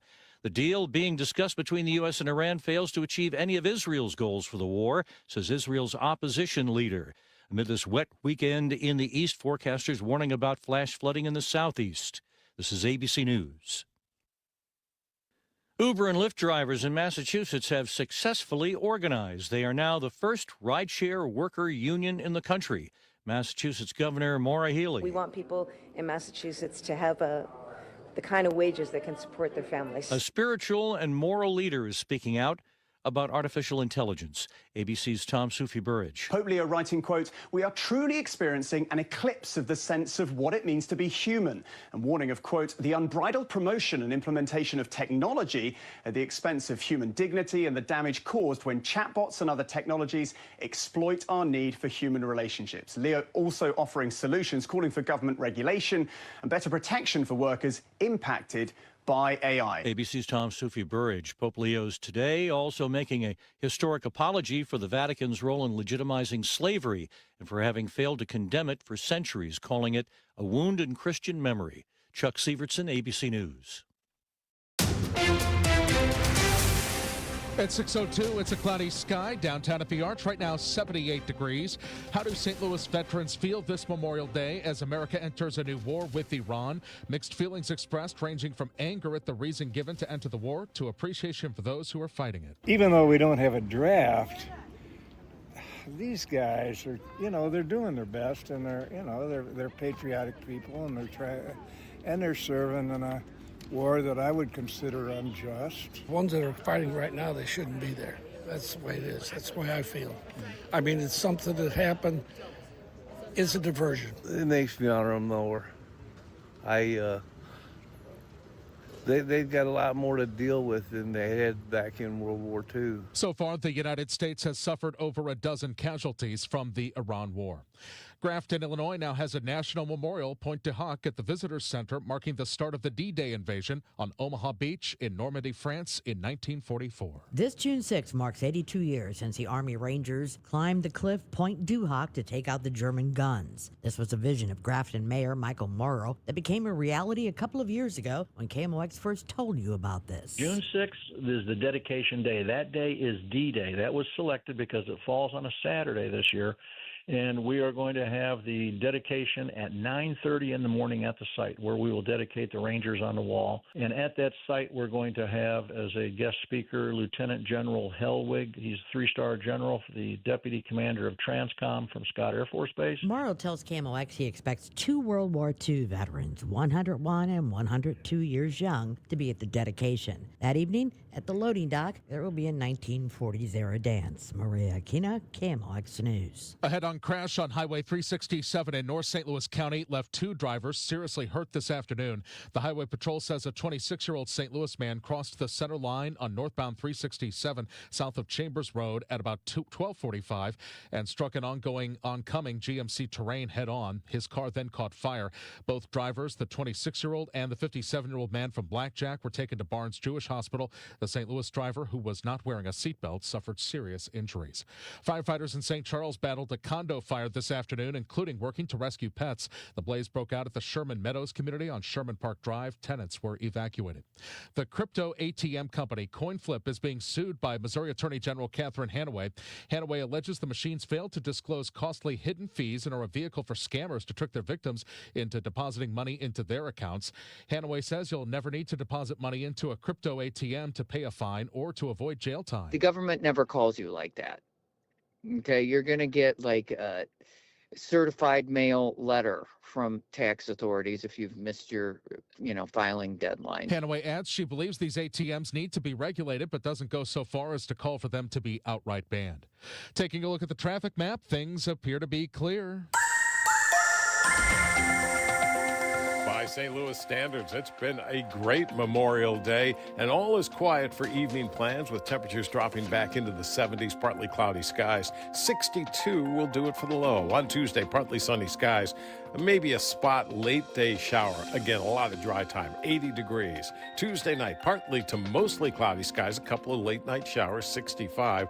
Then on Wednesday, partly sunny, some scattered showers and spot thunderstorms, but again, a lot of dry time, 83 degrees. Thursday, partly sunny, nothing more than a couple of spotty showers, 85. But I do think we'll see an increase in showers and some thunderstorms Thursday night and Friday. From the Saliga Heating and Cooling Weather Center, I'm meteorologist Dave Murray on 104.1 FM, KMOX. It is a cloudy sky at the moment and 78 degrees downtown at the Arch.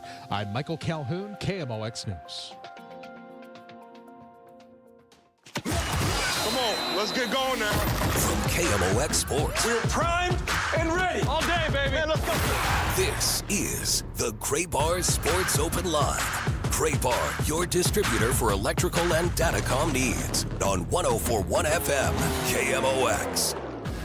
Gray Bar Sports Open Line on this Monday Memorial Day evening. Hope you've had a great one. Alongside Kyle Sixta, I'm Nate Gatter in for Matt Pauley, who is deservedly getting a couple of hours leave on this Monday evening on this Memorial Day, despite having worked, the majority of the day. So that's the equivalent of a Matt Pauley day off, is we give him 2 hours at the end to, have dinner or something like a normal person. So you get me instead for this evening. We're going to be talking, of course, a lot of Cardinals, as Matt and Bernie were during the Rush Hour Sports Hour that just preceded us. The Cardinals have now lost 5 out of their last 7. Going back to last Sunday, the loss against Kansas City at Busch, missing the opportunity for the sweep. Of course, it's been sort of a stop and start week and change since then, because they had last Monday off, and then 2 out of 3 days in Cincinnati they were rained out. Squeezed in 2 of the 3 games with a doubleheader on Saturday that they split. One of only 2 wins for the Cardinals in the last week and change. And, the offense was looking a lot better in that doubleheader. Scored 8 runs in the win, scored 6 in the extra inning loss, which, a 1-run loss and an extra inning loss, that's something we've been talking about, is that the Cardinals' success in close games was always going to be a marker of unsustainability, not because of any fault of their own necessarily, though maybe a slight fault of the bullpen, but it's not sustainable for anybody, and we've seen a little bit of that in this stretch of the last 7 games. They've lost a couple of 1-run games, including one of them in extra innings. More importantly, though, they have scored 2 runs or fewer in 4 out of those 5 losses. They've been shut out twice. The 2-0 loss to the Royals now 2 Sundays ago, technically, on the 17th. And then the shutout loss last Wednesday to the Pirates, also at Busch, 7-0. But in a couple of the other losses, the rubber match against the Pirates on Thursday, and then today in Milwaukee, they've been anemic as well. Just 2 runs against the Pirates, 1 today against the Brewers. They'll get a little bit of extra time off. Maybe that's what these bats need, although I guess they've had a lot of time off unanticipatedly, because they've had the rainouts, 2 of them in the last 4 days, going back to Friday in Cincinnati. But for guys who are playing every day, and for the entire travel party of a professional baseball team at the major league level or otherwise, a day game like this one, followed by a night game, which doesn't happen that often, more in the major leagues than in the minor leagues, because Monday is such a common minor league off day. But Monday is also a common off day in the major leagues, as evidenced by the Cardinals having had the last 2 Mondays off. So normally it's like the entire, you get that full cycle. You play a Sunday day game, come back, play like Tuesday night. Well, this is sort of unusual to play game 1 of the series during the day and then play game 2 at night tomorrow. So maybe tonight acts as almost a de facto off day. It's not common that baseball players get to spend the evening like this, especially when it's not a getaway day or followed by an off day. So they get to be together out of town, but they have an evening to themselves. So maybe some guys can blow off a little bit of steam, get out, get some dinner together, whatever. Just something to press the reset button a little bit. I know it probably sounds like I'm grasping at straws. I promise this is a real thing, though. Like, it does just break up the rhythm of everything. And, maybe that is something that helps them. They have ball players hate this. So one of the reasons guys like playing at Wrigley, I think, generally, but one of the things that guys don't like about playing at Wrigley is because of all the day games at random times, especially on Fridays. There are a lot of series in Chicago where you play 3 games that start at 3 different times. Baseball players hate that, and they're doing that in Milwaukee this weekend with the 1:10 was the start today, 6:40 tomorrow, 5:45 pregame on the Cardinals radio network, and a 12:40 first pitch in the finale on Wednesday. Then they'll be off again. The Cards probably wish they could bank some of these off days, reshuffle something, because tell you what, having it's going to end up being 3 days off in a 6-day stretch between the rainouts, and then Thursday's scheduled off day before they come home to play the Cubs at Busch next weekend.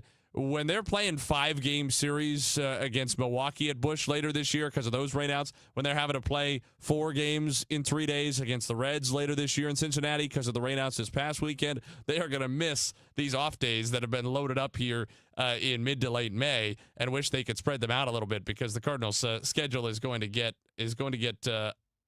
awfully demanding physically for them.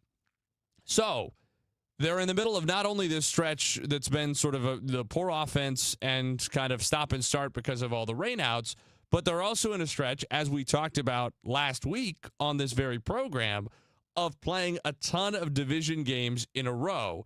They're in the middle of 12 straight against National League Central opponents, although I guess that became 11 straight because they only played 2 of the 3 games against Cincinnati.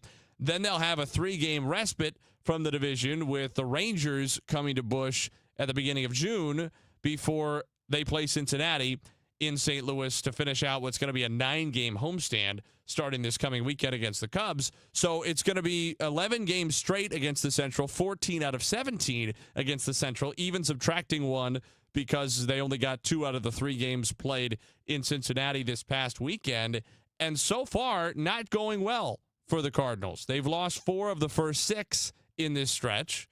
It would take a very impressive effort the next couple of days to win the series. It was always going to be an uphill battle to win the series in Milwaukee, right? I mean, we've reached the point of the year, and Bernie Miklasz said it with me last week on this show.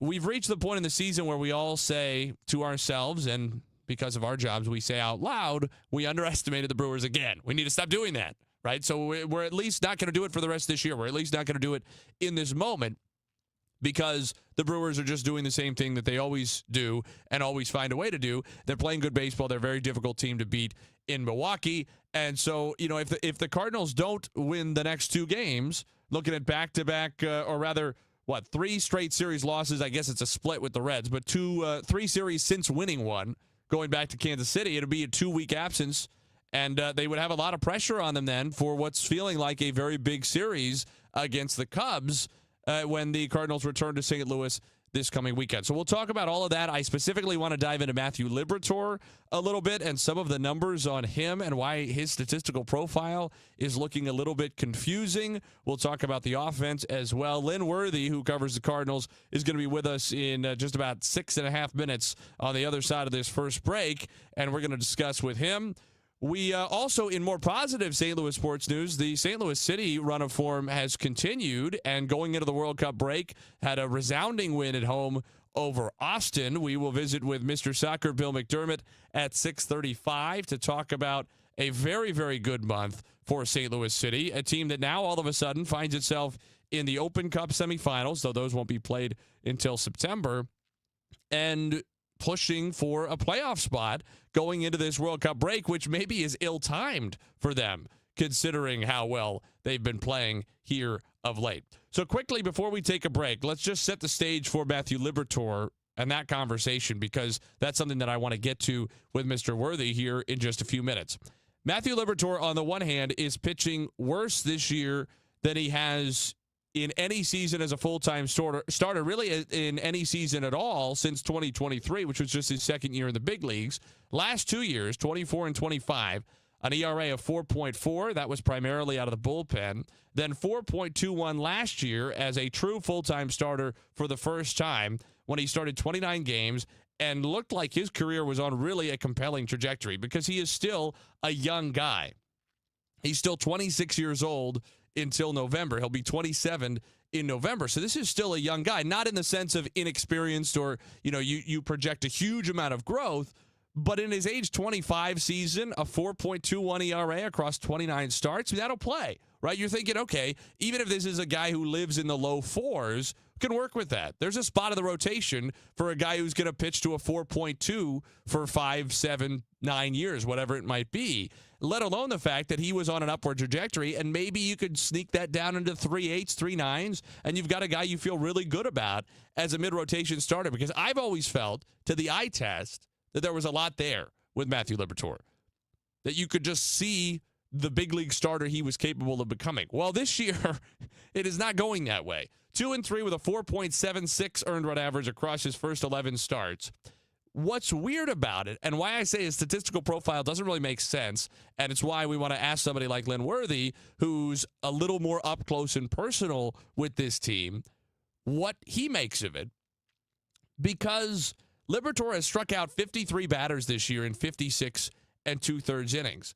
That is by far the highest strikeout rate of his major league career, 8.4 strikeouts per 9 innings. He's never been above 7.95 before. Last year, he was a full strikeout, more than a full strikeout, almost 1.2 strikeouts, lower than that per 9.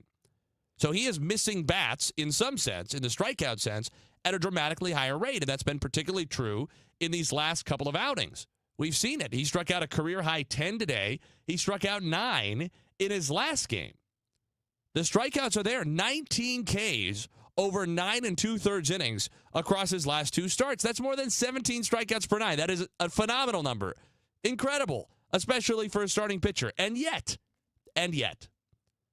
opponents are hitting .302 against him. The best average they've hit off of Matthew Liberatore since his 35-inning cameo as a rookie back in 2022. Since then, they've never hit better than .274. Last year, they hit .266. They're hitting .302 this year, and they're hitting home runs against him at the highest rate of his major league career. He gave up 19 home runs all of last year in 151 and 2/3 innings. This year, in only 56 and 2/3. Barely 1/3 as many innings as he threw all of last season. He's already conceded 10 home runs, more than half of last year's total. How is it possible that he is missing bats in the sense of striking batters out at a higher rate than at any point in his career, especially these last 2 outings, and yet he's getting mashed both for average and for power? If you want to be one of the best hitters in baseball, just face Matthew Liberatore, apparently. And yet he has these huge strikeout numbers, right? .302, nobody's hitting .300 in Major League Baseball anymore, unless they face Matthew Liberatore, they are. 14 hits in the last 2 starts in 9 2/3 innings. How is he striking out almost 2 batters per inning and also allowing a hit and a half per inning? Doesn't make any sense. I don't know. We're going to try to investigate. Take a break. Lynn Worthy, good luck. That's going to be first question. Wouldn't want to be him. Gray Bar Sports Open Line getting going on KMOX.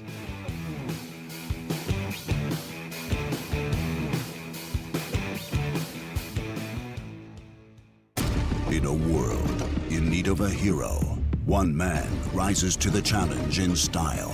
He is... just driving the kids to soccer practice. Make every day feel epic in the all-new Hyundai Palisade Hybrid with up to an EPA-estimated 619 miles of range on select trims, advanced tech, and class-leading interior space. Visit HyundaiUSA.com or call 562-314-4603 for more details. And hey, come on, no cleats on the seats. You just testified under oath you're getting more fiber in your diet, and it was easy? Where is this additional fiber coming from? Mira Fiber Gummies. Objection! It's true. Mira Fiber has 8 grams of fiber to help me get the fiber I need in a day, plus 4 B vitamins for metabolism support. All in one serving. Overruled. My gut rests its case. Oh, that's my line. Find Mira Fiber today at your local retailer from the makers of Miralax. Mira Fiber supports metabolism of carbs, fats, and proteins. Serving size is 4 gummies. Ready or not, summer is coming, and Wayfair's Memorial Day clearance is on now. Right now through May 25th, get up to 70% off everything home at Wayfair. Plus, score amazing doorbuster deals all sale long and surprise flash deals on Memorial Day. We're talking thousands of products at every style and budget. Now is the time to save big on must-haves for your patio, backyard, and beyond. These savings won't last, so don't wait. Shop Wayfair's Memorial Day clearance now through May 25th. Wayfair, every style, every home. Spreadsheets, clunky software, 100 different logins just to run your business? Ah. There's a better way. Odoo. One simple, connected platform that handles sales, inventory, accounting, and more, so you can focus on growing, not juggling. Make the switch today at odoo.com. That's ODOO.com. Carpal tunnel syndrome, heart failure that doesn't improve with common medicines. These are some signs and symptoms associated with ATTR-CM, or the cardiomyopathy of ATTR amyloidosis, a serious heart condition with symptoms that get worse over time.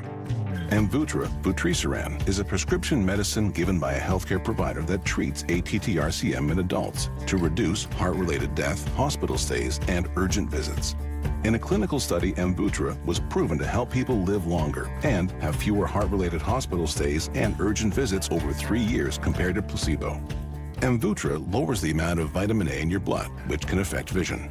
Other side effects include pain in the arms or legs, pain in the joints, and shortness of breath. These are not all the possible side effects of Amvuttra. For prescribing information, call 1-833-256-2748 or learn more at amvuttra.com. Ask your doctor about Amvuttra for ATTR-CM. This is Congressman Bob Onder. Americans demanded border security, and House Republicans delivered. According to the Department of Homeland Security, for 10 consecutive months, U.S. Customs and Border Protection has reported 0 illegal aliens released at the border. I'm proud to have worked with the Trump administration to secure our southern border and uphold our immigration laws, and will keep fighting to advance strong policies that protect Missourians and keep America safe. Paid for by official funds authorized by the House of Representatives. The final home game of the season is here, St. Louis. Your St. Louis Battlehawks hit the field Friday, May 29th at 7 p.m. against the Dallas Renegades at the Dome at America Center. It's Battlehawk Kids Day, packed with family fun, Battlehawks energy, and an Archie bobblehead giveaway while supplies last. Join Battlehawks Nation. Bring the whole crew and help close out the season the only way St. Louis knows how. Loud and proud. Caw-caw. Because caw is the law. Get tickets starting at just $18 at UFLBattlehawks.com or Ticketmaster. Tarps Off Mania is sweeping Cardinals Nation. But before you take your shirt off, make sure it's a shirt worth taking off. Friday before Cards and Cubs at Busch, the DGS broadcasts live from patios starting at 3 p.m., counting down to first pitch. And Rally House will be on site with gear so good, you might actually want to keep your shirt on. It's your city. It's your house. It's Rally House with DGS live from patios Friday, May 29th. One city, one voice. KMOX, the voice of St. Louis. Gray Bar Sports Open Line continues on Memorial Day Monday evening. Nate Gatter back with you in for Matt Pauley. We're joined now by Lynn Worthy, who covers the Cardinals for the St. Louis Post-Dispatch. You can follow him on Twitter at LWorthySports for his musings on the Cardinals and anything else St. Louis sports in his columns, of course, as well in the Post-Dispatch. Lynn, how are you? I'm doing good, Nate. Thanks for having me. Well, we appreciate you taking some time out of your Memorial Day evening.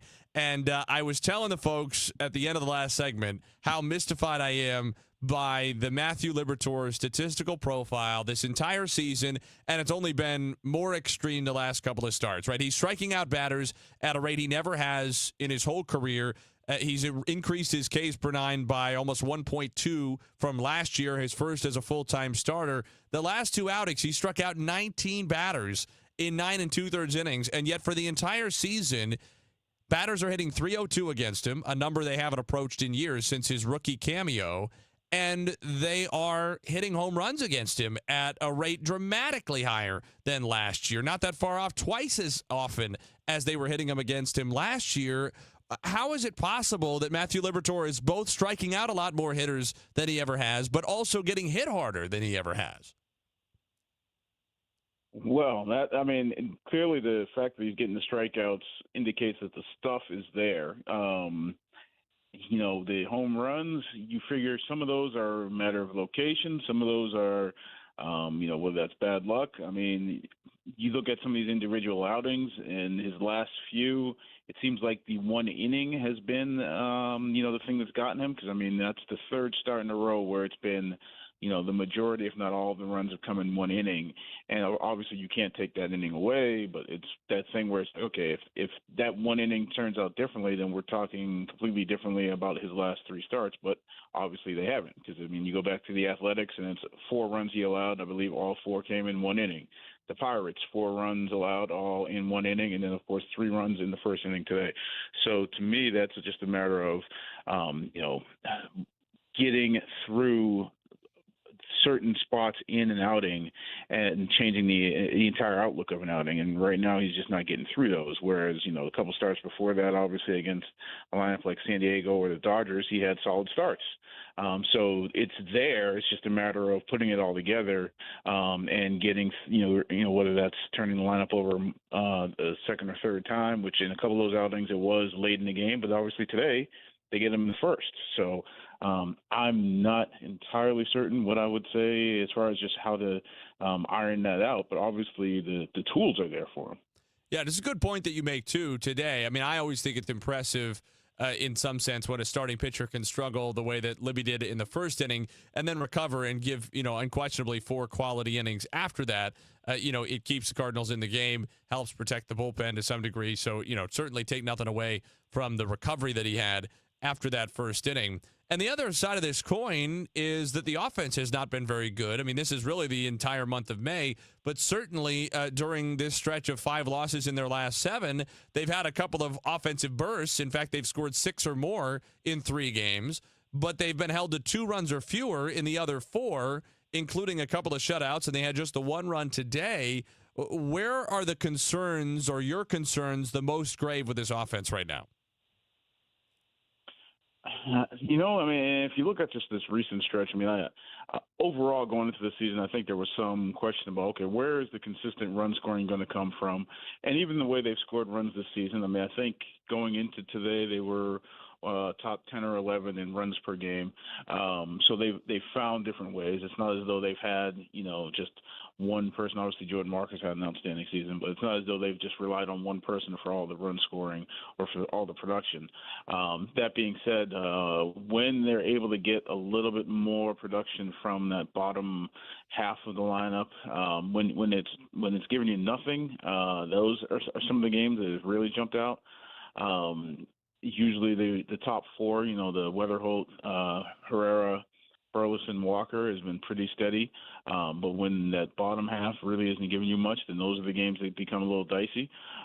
Today, I think I would put separately just because Mizorowski was, on some different stuff right there. That, for him to have come in and not had that long shutout streak and then to just be sort of, throwing straight fire for, I think the stat was there was a record 57 pitches of 100 miles per hour and didn't give up a hit till the 6th. That's a combination of them, but also a lot of credit to him. So, but I think to me the biggest thing is when you're getting something from that bottom half on a fairly consistent basis, I think it makes the offense completely different than when you just have that top 4. Len Worthy is with us. He covers St. Louis sports for the Post-Dispatch as a columnist. You can follow him on Twitter at @LWorthySports. Yeah, that's a very fair point you make. Jacob Mizorowski is what he is, right? And when he pitches like he did today, there are going to be a lot of teams that struggle to score against him. The Cardinals did manage the 1 run on a couple of hits. He struck out a dozen. The other word that you use that stands out to me is consistency, right? It shouldn't be surprising to us that a team that's this young and this inexperienced has some inconsistency here and there over the course of the season. And in some ways, maybe you could argue then it makes this next week or so, when they still have the 2 games in Milwaukee, then coming back home for the 9-game homestand, including next weekend 3 against the Cubs, all the more interesting, because as we talk about runway and as we talk about development, as we talk about the young core of this team and where it's taking this franchise in future years, this is an opportunity to see how this group responds to a bit of sustained adversity. Yeah, that was always going to be one of those things. I want to say, to remember who it was, I want to say Alec Burleson earlier in the season talked about, how they were playing well and the way they were able to sort of roll with certain punches and how there was, maybe a little bit of adversity early, but there was going to be more of it. And that's the part that I'm honing in on, is him standing there and telling the group of reporters, there's going to be more of it, and they know that, and they'll, obviously deal with that as it comes. And so now you'll have the latest test. It's not as though they've gone on the long slide or anything. It's sort of a weird part in the schedule because of the rainouts and doubleheader and all that. But, it is a telling stretch in that it's all against division opponents. And so that's the thing that's going to be interesting. And because, you've got some guys. Well, obviously Nathan Church is hurt, and in the bottom of that lineup is looking a little different. You obviously. Brian Torres is in there now. We're still waiting to see when exactly, Lars Nootbaar will return. But how they deal with, some changes in the lineup, some guys being hurt, facing divisional opponents. There was going to be that long, sustained stretch of games that got interrupted by a rain-up, but now they're going to play, a stretch not necessarily sustained, but against a lot of divisional opponents. So it will be a good test. I mean, for a young team, every stretch is kind of its own test, but this one will definitely be interesting to see how they come out. To this point, they haven't had a whole lot of losing streaks. They haven't had too many stretches where it looks like they've played, bad baseball and then without turning it around, or even sometimes when they've had losses. I mean, like that Seattle series wasn't bad baseball. It was just 1-run games, 2-run games that they ended up on the wrong side of, but then turned it around right after that. So it'll be interesting to see how they come through this. Len, we appreciate your time, especially on the holiday. Thanks a lot. No problem. Len Worthy joining us, sports columnist for the St. Louis Post-Dispatch. You can follow him on Twitter at @LWorthySports. You can read his work at STL Today. I'm glad that he mentioned Brian Torres there briefly, because that was one of the cool moments of the weekend, even though the Cardinals have had this sort of trying week. To see him put together the 2 hits and a walk in his debut in Cincinnati, including not only his first major league hit early in the game, but his first major league home run late in the game, his family's reaction, all of that stuff. I mean, you just can't put a price on those things. To me, as a baseball fan, especially a guy who has put in so much work over a decade of professional baseball, to get here to the major leagues for the first time, no matter what happens, those are the kinds of moments that pay off all of that effort, all of that sacrifice for him, for his family, the people around him. And, really cool when guys get to come up and make an impact like that. And who knows, maybe he's able to play his way into a situation where he makes it hard for the Cardinals to send it back down. That's, you've got your week or 2 weeks or however it turns out to be.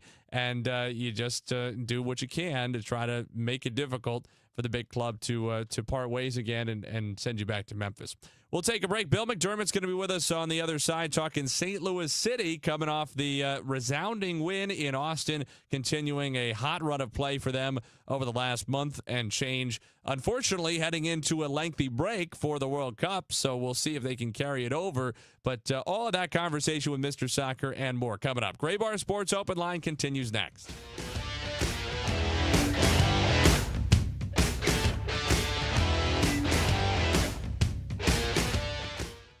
The thing that you need in the morning, when you first wake up. Total Information AM. I like to be informed with the news and like to know, like in the mornings, I like to know what's going on. Debbie Monterey, Megan Lynch, Tom Ackerman. It's always smart to know what's going on. Your morning news and information. The national and local news. Weather. Sports. I like the traffic reports. Total Information AM. I listen to it in the mornings, so it really gets me going. Total Information AM. Weekdays 5 to 9 on the voice of St. Louis, KMOX. An official message from Medicare. I turned 65 this year. I knew it was time to figure out Medicare, and I had questions, like when to enroll and how to enroll. So I went straight to the official source, Medicare.gov, to get the facts about Medicare. I found answers to all my questions, and I'm ready to get started. And so can you. Just go to Medicare.gov to get the real facts about Medicare. Paid for by the U.S. Department of Health and Human Services. Why'd I go to the doctor? Working on the farm, my heart kept skipping a beat. I didn't think much of it, but my daughters made me get checked out. Turns out I have atrial fibrillation, which increases the risk of stroke about 5 times. Symptoms like irregular heartbeat, heart racing, chest pain, shortness of breath, fatigue, or lightheadedness can come and go. But if it's AFib, the risk of stroke remains. If you have symptoms, contact a doctor. I'm so glad I did. Visit notimetowait.com. Sponsored by Bristol-Myers Squibb and Pfizer. Men, if you're suffering from erectile dysfunction or PE, you're not alone. Most importantly, you don't have to live with it. Paramount Men's Medical Center restores men's sex lives in just one visit. Their painless breakthrough treatments eliminate ED and PE, even when Viagra and Cialis don't work. Here's Dr. Simovitz, specialist in men's health. Paramount Men's Medical Center's painless breakthrough treatments eliminate ED and PE, regardless of age or medical history. 98% of patients see instant results right in the office. Men are now lasting longer than they ever imagined. And the best part, At Paramount Men's Medical Center, your consultation and first treatment are free. Qualified patients even get their testosterone checked free. Call 314-720-8444. 314-720-8444. Take control of your sex life. Call now. 314-720-8444. Get everything you need for the entire job delivered. From lumber to drywall, flooring, and fixtures, get it all delivered from the Home Depot. With same day, next day, or any day delivery. Staying on track and on time is crucial to your job. That's why it's our job to get you what you need when you need it. We deliver the supplies. You deliver the results. Brought to you by the Home Depot. Wait, everything on this IHOP value menu is just $6? I told you it was amazing. A huge plate of pancakes, bacon, and eggs is just $6. Wow. There's also French toast, a ham and cheese omelet, and oh, they got a BLT and fries now. Okay, we're coming here every day. You don't have to tell me twice. Feast for just $6 with the IHOP value menu. $7 in some locations, available every day for a limited time at participating restaurants in the U.S. Hours may vary. No substitutions. Not valid with other discounts or promotions. Prices may vary. Road trip through America's musical past as the St. Louis Symphony Orchestra teams up with the sensational doo-wop project for a night of vintage soul and seamless harmonies. Experience the iconic sounds that shaped American music through the evolution of doo-wop, including favorites like Sherry and Walk Like a Man, along with doo-wopified renditions of modern hits and more. Buckle up for a feel-good celebration that brings generations together, featuring the doo-wop project and your St. Louis Symphony Orchestra. Saturday, May 30th at Powell Hall. Tickets on sale now at slso.org. Hi, this is Congresswoman Ann Wagner from Missouri's 2nd District. I work every day to put more money in your pocket, secure the border, protect our shared Missouri values, and keep our communities safe. Whether it's visiting one of my public events in neighborhoods around the district or by contacting my office, I want to hear from you.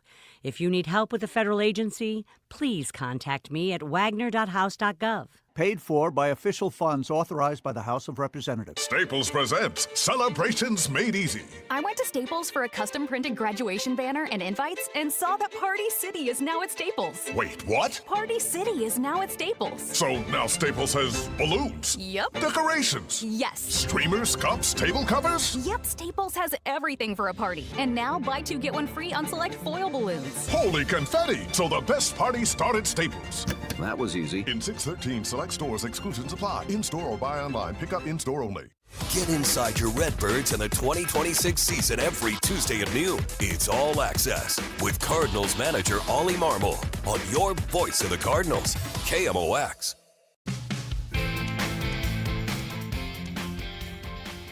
More Gray Bar Sports Open Line on this Memorial Day evening. Time to shift gears a little bit away from the Cardinals and talk about a team that has been having a lot more success over recent weeks. In fact, going back almost a month now, St. Louis City have been very, very, very good. They have now gone 5 straight unbeaten.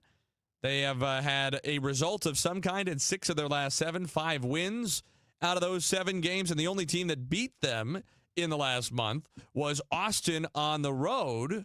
2-0 back on May the 3rd, and they avenged that loss with a 3-0 home win over at Energizer Park on Saturday, sending them into a nearly 2-month break for the World Cup coming here to North America before they host Sporting Kansas City on July the 16th. All of that to preface that Mr. Soccer Bill McDermott is with us. Bill, we appreciate you so much for taking some time out of your Memorial Day evening. Thanks for being here. Oh, my pleasure, Nate. How you doing? I am doing great, but maybe not as good as St. Louis City is doing. Yeah. I mean, that win is right up there with one of the better ones City have had in recent memory, and it caps off a scorching last few weeks before this World Cup break. What do you make of where they're at right now? I think that they're playing much, much better soccer, and as you just pointed out, it culminated in that win last night. But I will tell you, Nate, having watched this team closely, having the way they have progressed, trusting in what Yohan Damet has said, and that is trust in the process. I'm beginning to see that. But their first goal against LAFC, way back on the, not way back, but not that long ago, the 13th of May, that in the 4th minute. I don't know if you recall it, Nate, but Timo Baumgartner, center back, sends a long ball to the right wing corner flag. Sang Bing brings it down on his chest, lays it off, takes one touch, lays it off for Hartle, who hits it first time for an overlapping Edward Leuven, who cuts it back on an angle, and Thomas Totland tucks it in the back of the net. Now, that's a goal anywhere in the world against any team in the world. And ever since that particular moment, I think they've been playing some very, very attractive soccer, in particular at home. And as we talk so many times, you've got to get points at home, but then as well, you have to entertain. They're doing both. The movement off the ball is providing positive results. They're going to have a chance to really get refreshed now, as you pointed out. No more games until the 16th of July because of the World Cup break. But they've been doing what the head coach wants them to do. Bring the game to the other team, especially when you're playing at home. Play on the front foot. Press the game as much as possible. Keep the ball as much as possible. And a good deal of it, Nate, a goodly portion of it, coincides with the return of Edward Leuven in the first 11. It just goes to show you, and we've seen this since 2023, since the inception of the team. Here he is, their best soccer player.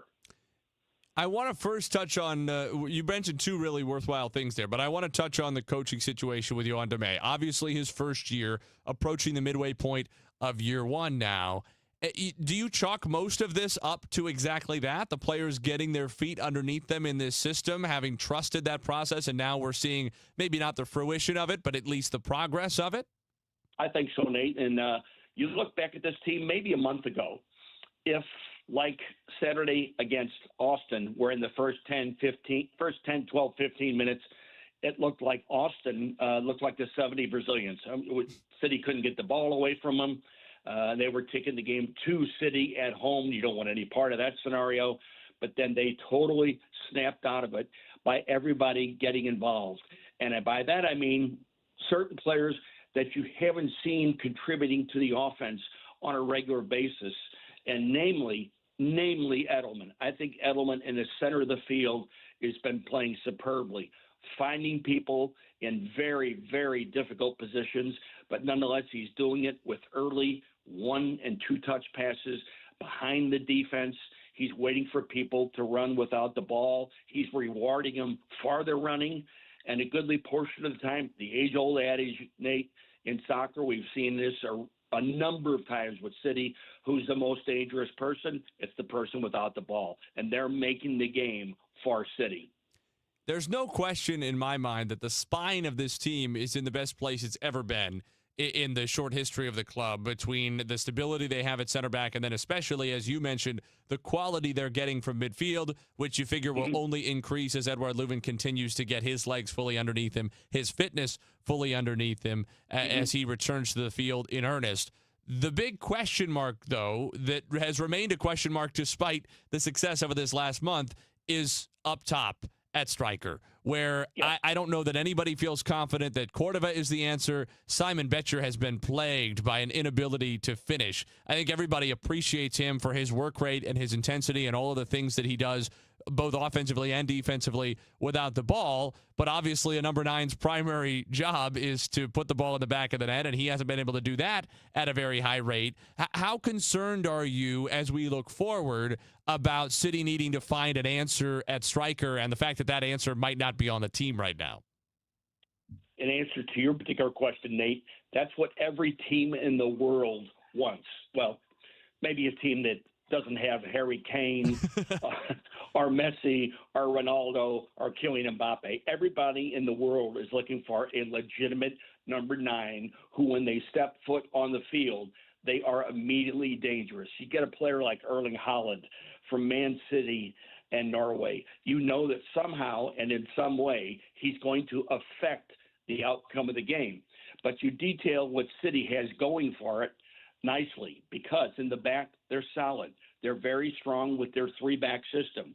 They've grown accustomed to it. They're comfortable with it. Now, first of all, let's don't ever lose sight of the fact that they have the best goalkeeper in the league, I think, in Roman Berkey, and hopefully he gets back after the World Cup break. They're solid in the back. The midfielders, Durkin's more or less that particular destroyer, if you will.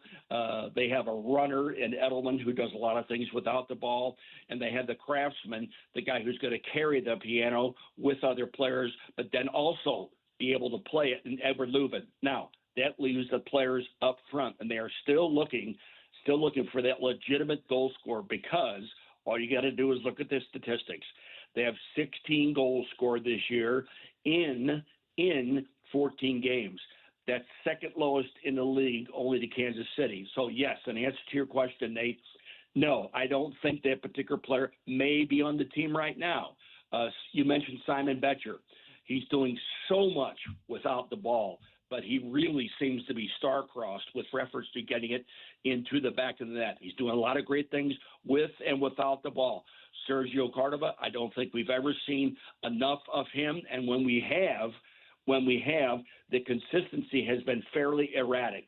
Marcel Hartl, I think he likes to play a little bit deeper. He's not a top front runner. He's not a number 9. He plays behind the front runners, and he's doing an excellent job of that. So with this break, with this long break, this considerably long break, you may indeed see some new players on the team to begin on July 16th. And Corey Ray, in his first year in charge of soccer operations for City, has hinted that the intention of the club would be to try to do business early in the summer transfer window rather than waiting on it. Speaking of the break, Bill, I would be remiss if I didn't talk to you about the World Cup coming to North America. You are Mr. Soccer. You might as well be Mr. World Cup, though. That, is where you've made a lot of your name on the media side of the sport. And I want to ask you very big picture first. We'll have time not only this evening but in the weeks to come to talk about the U.S. team and the broader World Cup picture. I want to zoom out to 10,000 feet. Okay. What is your feeling about where the level of excitement is for this World Cup and where it should be, and how much some of the gaffes of FIFA, well publicized in the lead up to this tournament, whether it's logistical or in terms of some of the, I think it's fair to call it price gouging that they've been doing, how much you feel that that's put a damper on what otherwise should be a joyous time for the sport in this country? An extreme amount, Nate, an absolutely extreme amount, whereas that should be no part of it. You're doing something brand new by coming to 3 different countries, United States, Canada, Mexico. You're doing something brand new by adding more teams. You have 48 countries playing in this particular World Cup. Coming to the United States, where you're still, let's be serious about this, still trying to sell the sport. And don't forget that in 1994, when the World Cup came to the United States, everybody was, oh no, it's Armageddon. They don't have a league. They have no pedigree in the World Cup. Well, the average attendance turned out to be 68,991. Now, irrespective of all the things that are going on, and you rightfully so brought those up because they shouldn't have so much credence leading up to this World Cup. We're trying to have the world's biggest sporting event in our country. And it is, no question about that. But all the attention is drifting away from the fact that, Ronaldo and Messi are playing in their 6th World Cups. That's got to be a real theme of this, Nate. Imagine these two men, these two players have been the faces of the sport for more than 20 years. You have Kylian Mbappe, you have Harry Kane, you have Erling Haaland. You have countries that are making their very first appearance in the World Cup who have no chance of showing and spreading their nationalism around the world other than through their international competition with their World Cup teams. So that's what the emphasis should be on, to show the fact that the United States, Canada, and Mexico are more than capable of handling a scenario like this, whereas we're reading about preposterous ticket prices for some of these games. Now, will that all go away once the competition starts?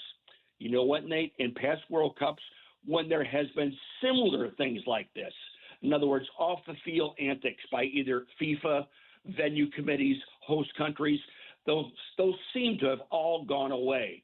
However, they're so overriding this year that it may be a difficult task.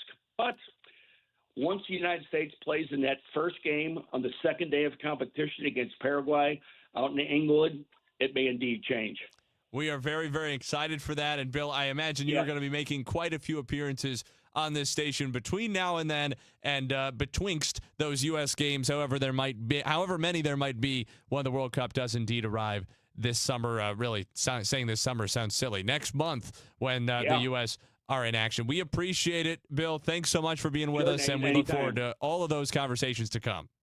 Likewise. Thanks, Nate. Bye now. Mr. Soccer, Bill McDermott with us here on KMOX. The U.S. men's team getting underway in just, 2.5, 3 weeks' time in the World Cup in June. Hopefully a lengthy run to come. We'd imagine if they reach the knockout stage, they will play at least into early July. And with 32 teams qualifying for the knockout stage, you would hope that they will be one of those teams. But certainly, as we mentioned, and maybe we could talk about this a little bit more in the second hour, the vibes are just not good.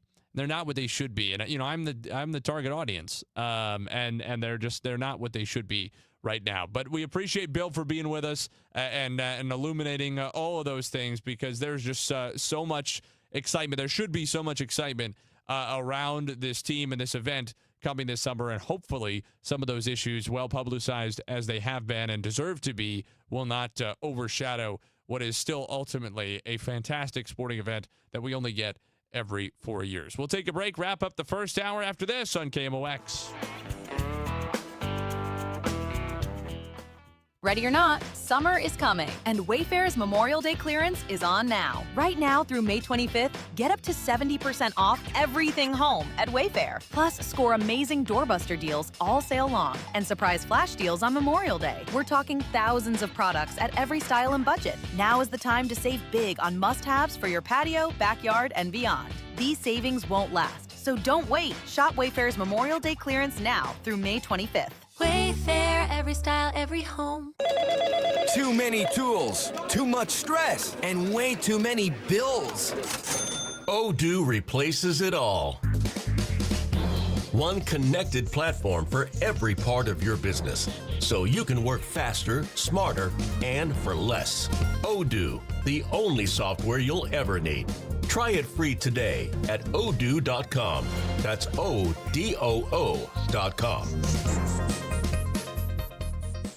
Don't miss the final home game of the season. Your St. Louis Battlehawks take on the Dallas Renegades Friday, May 29th at 7 p.m. at the Dome. It's Battlehawks Kids Day. Plus, fans can score an Archie bobblehead while supplies last. Tickets start at just $18 at UFLBattlehawks.com. Caw-caw.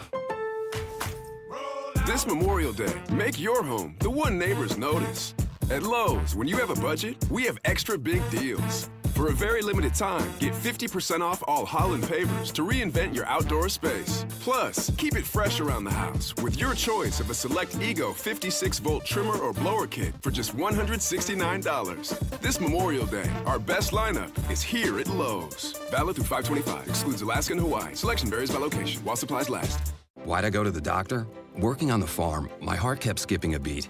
I didn't think much of it, but my daughters made me get checked out. Turns out I have atrial fibrillation, which increases the risk of stroke about 5 times. Symptoms like irregular heartbeat, heart racing, chest pain, shortness of breath, fatigue, or lightheadedness can come and go. But if it's AFib, the risk of stroke remains. If you have symptoms, contact a doctor. I'm so glad I did.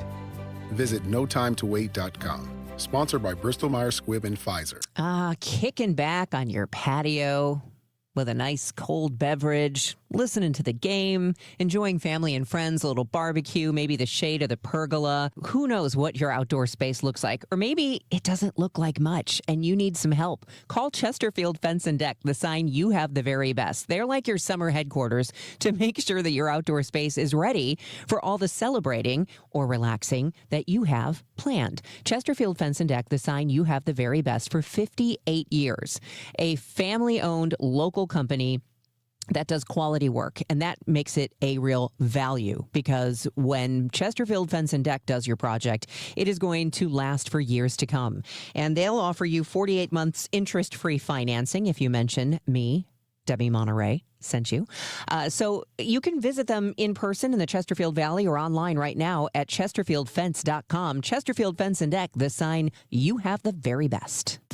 Broadcasting from the Scott Credit Union Studio, 104.1 FM KMOX. Chuck McDowell here with Red Pocket Mobile. How long have you been stuck with the same phone plan? 2 years? 5? 10? Are you tired of surprise fees and confusing bills that never match what you thought you were paying? Cut the nonsense. Right now at redpocket.com, new and existing customers adding a line can get our premium 5G plan for just $5 a month. That's only $60 a year. And here's the kicker. Red Pocket Mobile gives you access to all 3 5G networks. You pick the one that works best where you live or work, or switch anytime for better coverage. And with Red Pocket, you keep your phone and your number. Why in the world would you not switch? Red Pocket Mobile, your new ultimate cell carrier. Celebrate Memorial Day with big savings from Red Pocket Mobile. Right now, new and existing customers can get our premium 5G plan for just $5 a month. Just $60 a year, and choose from all 3 major 5G networks with one locked-in low price at redpocket.com. That's redpocket.com. redpocket.com. For all station contest rules, go to KMOX.com/rules.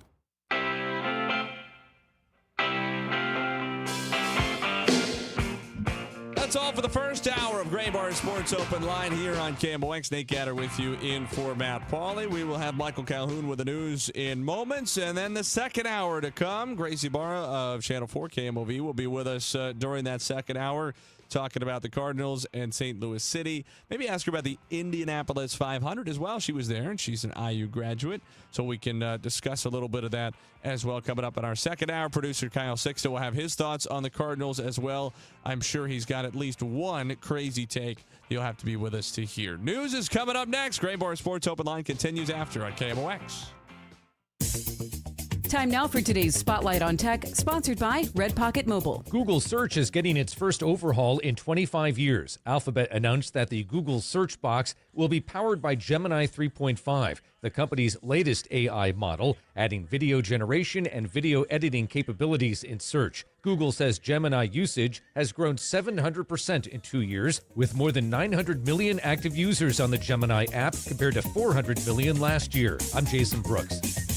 Chuck McDowell here with Red Pocket Mobile. Ever sign up for one of those too good to be true phone deals? 1 minute you're feeling great, then suddenly you're paying over $1,000 a year. Crazy, right? You know who else thinks that's crazy? Red Pocket Mobile. Right now at Red Pocket, new and existing customers adding a line can get our premium 5G plan for just $5 a month. That's only $60 a year. And choose from all 3 major 5G networks with one locked-in low price at redpocket.com. redpocket.com. Morgan. A question I get all the time is, how did we become the largest injury firm in the world? We have over 1,000 lawyers in all 50 states and close to 6,000 coworkers. Our call center is on duty 24/7. You can reach us at any time at forthepeople.com. But the real reason is we won a lot. When you visit our website, go to our verdicts and settlements. There you will see what our clients were offered and what they were awarded at trial. All those verdicts help us resolve many cases fairly and early.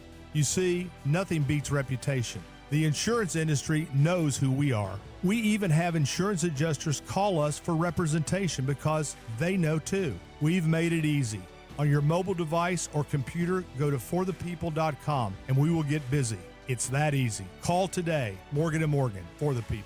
Injured? Dial pound law or visit forthepeople.com for an office near you. We've been here 30 years, 30 Christmases in this house, and we have the traditions that most families have. That's Terry talking about her experience with Rhino Shield ceramic coating. We did Rhino Shield 14 years ago, and the house still looks the same as the first day. Rhino Shield really worked with me to help me get just the right nice soft yellow, and it's 14 years later, and it's the same color. The main reason Terry called Rhino Shield is because it's backed by its 25-year transferable warranty. It just sounded wonderful that we could have the house coated with Rhino Shield and not have to worry about it again for 25 years. Take it from Terry. Give Rhino Shield a call now for a free evaluation. 877-25-RHINO. 877-25-RHINO. Or visit 877-25rhino.com. There have been neighbors that have come by and said, "Did you just have your house painted?" Because they wanted to know who the contractor was. And I said, "No, it's actually Rhino Shield." 877-25rhino.com. The trusted voice of St. Louis. KMOX AM St. Louis. KMOX FM Hazelwood. Always live on the free Odyssey app. ABC News, I'm Stephanie Officer. The Memorial Day weekend is wrapping up and many road trippers are hitting the highways to trek back home. ABC's Melissa Adon. Traffic is picking up, and especially across Southern California, there's no surprise that the roadways along the beaches and the coast, that's where we are seeing the most slowdowns as traffic starts to pick up with the millions of people who chose to drive for this long weekend. And of course, many are beginning their commutes back home. In New York City this Memorial Day, the Intrepid Museum opening its doors to vets and armed forces members for a commemoration. Mayor Zoran Mamdani was there. As each of us enjoy the fruits of lives of peace and freedom, homes where we are safe at night, children who learn and grow in school, let us always remember that none of this was promised. It was won by sacrifice, and it must be cherished. A woman died after being impaled by a patio umbrella during strong winds at a South Carolina restaurant Saturday on Lake Marion. This is ABC News.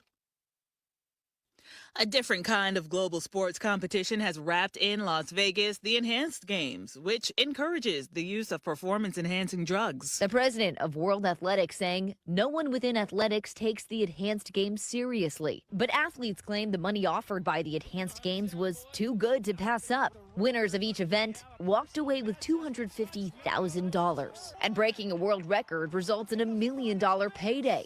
We have our first world record! A Greek swimmer broke the record in the 50-meter freestyle. ABC's Sophie Flay. Europe is in the grips of a May heat wave, which is making for difficult conditions at the French Open. The United Kingdom broke its record for the hottest temperature recorded in May. The Scripps National Spelling Bee gets underway tomorrow. This year, it returns to the nation's capital at Constitution Hall. 30 of the last 36 champions have come from families of Indian heritage. I am Stephanie Officer, ABC News. At 7:02, we've got a cloudy sky. Right now, it is 76 degrees downtown at the Arch. We remember the brave Illinoisans and all Americans who gave their lives protecting the safety of our communities and security of our country. Illinois Governor J.B. Pritzker says our lives are forever changed because of our service members. Today, we fly our flags at half-staff to honor those whose commitment to our nation, to our state, and to the American people led them to the front lines of conflict. Pritzker says our military members' service and sacrifice made in the name of protecting us and our freedom from fear, oppression, and violence. 5 people were hurt in a boating accident at the Lake of the Ozarks today. The Highway Patrol says a 1990 Wellcraft boat struck a partially submerged log while moving near the 38-mile marker. 4 juveniles and the adult driver, all from St. Joseph, were taken to the hospital with minor to moderate injuries. Nobody was wearing a life jacket. Missouri's Attorney General says an emerging kind of ATM is becoming the getaway car to fraud. Attorney General Catherine Hanaway says they are suing CoinFlip for predatory hidden fees and enabling fraud. I asked if she believes, like video lottery terminals, these machines need to be banned. I think there's probably a regulatory scheme. I don't have anything against cryptocurrency, but what we have to do is guarantee that when people put money into these machines, that they'll get something of value out. Hanaway says if you receive a call from the IRS or police demanding you deposit money into a crypto ATM, it is likely a scam call. Sean Malone, KMOX News. How you use money as an adult is influenced by your experience with it as a kid. Financial strategist Lev Mandel is author of the journal-style book called Money is Weird. One of the first questions he asks readers to consider is what was their earliest memory of money? We form these feelings around money, habits around how we behave around money, ideas around money from our parents, from early on, and they stay with us, whether or not we're consciously thinking about them all the time. For example, Mandel says you may have been told you had a hole in your pocket or were a penny pincher, and that may still trigger feelings that impact your choices. His hope is that people will explore those feelings and then learn to slow down and make intentional decisions with money that align with lifestyles and goals. Megan Lynch, KMOX News. Have you ever wished there was an app like Uber, but for lawn care? Well, your dreams are coming true. GreenPal, a Nashville-based lawn care app, is coming to St. Louis this week. The app connects homeowners with local lawn care services. After the service is completed, a time-stamped photo is uploaded so users can confirm the lawn work is completed to their desiring before they pay. The forecast from Dave Murray for tonight: partly cloudy, low 62. For tomorrow, few but limited showers. Those will come late in the day. Otherwise, sunshine, high 80. Few late-night showers tomorrow night with a low 65. And for Wednesday, a few scattered showers and thunderstorms. Also sun with a high of 83. Right now, we've got a cloudy sky at 76 downtown at the Arch. I'm Michael Calhoun, KMOX News. Welcome back to the Gray Bar Sports Open Line. Once again, Matt Pauley on KMOX. Actually, it's Nate Gatter tonight in for Matt Pauley, giving him a couple of well-deserved evening hours off on this Memorial Day. So glad that you could be with us. Have you missed anything of our first hour, or if you're going to be out and about during our second hour and want to keep us in your ears or on your phone, you can do it on the free Odyssey app, AUDACY. Myself and producer Kyle Sixta with you until 8 o'clock this evening here on KMOX. You can be part of the conversation in just about any way you can possibly think of. 314-436-7900 is the number, 314-436-7900. Take your calls on pretty much whatever. This second hour is going to be wide open, and if wide open means listener dictated, that's fine by me. You can also tweet Kyle personally or the KMOX Sports account, which he will keep an eye on as well, though you get bonus points if you tweet it directly to him. And you can leave a comment on any of our streaming platforms. That's Facebook, X, and YouTube at a bare minimum. You can also text in as always. But if you would like to get on the air, the number to call is 314-436-7900. Or I suppose you can also leave a voice message using the talkback feature on the aforementioned free Odyssey app. And we can get you on the air that way as well, essentially just leaving us a voicemail that we can play on the air. Let's get back to the Cardinals, because they've lost 5 out of 7, and they still have 5 games to go in this division stretch, which was supposed to be 12 straight against the Central. It's turned into 11 straight against the Central because they played only 2 out of 3 scheduled games in Cincinnati this past weekend due to rainouts on Friday and Sunday, 6, 7, 8, 9. and a Saturday doubleheader in the around the rain there at Great American Ballpark with the Reds. And then as well, the loss in Milwaukee yesterday. So they'll have 2 more, or earlier today, I should say. They'll have 2 more in Milwaukee these next couple of days, and then off on Thursday, and they will face the Cubs back at Busch over the weekend. They have to find a way to get right. And one thing we talked about with Lynn Worthy, you can always go back and hear those interviews in podcast form after we're finished on the free Odyssey app. One of the things we talked about is that this is a young team that is going to be fighting through adversity. Of course, there's going to be adversity in any 162 for any team.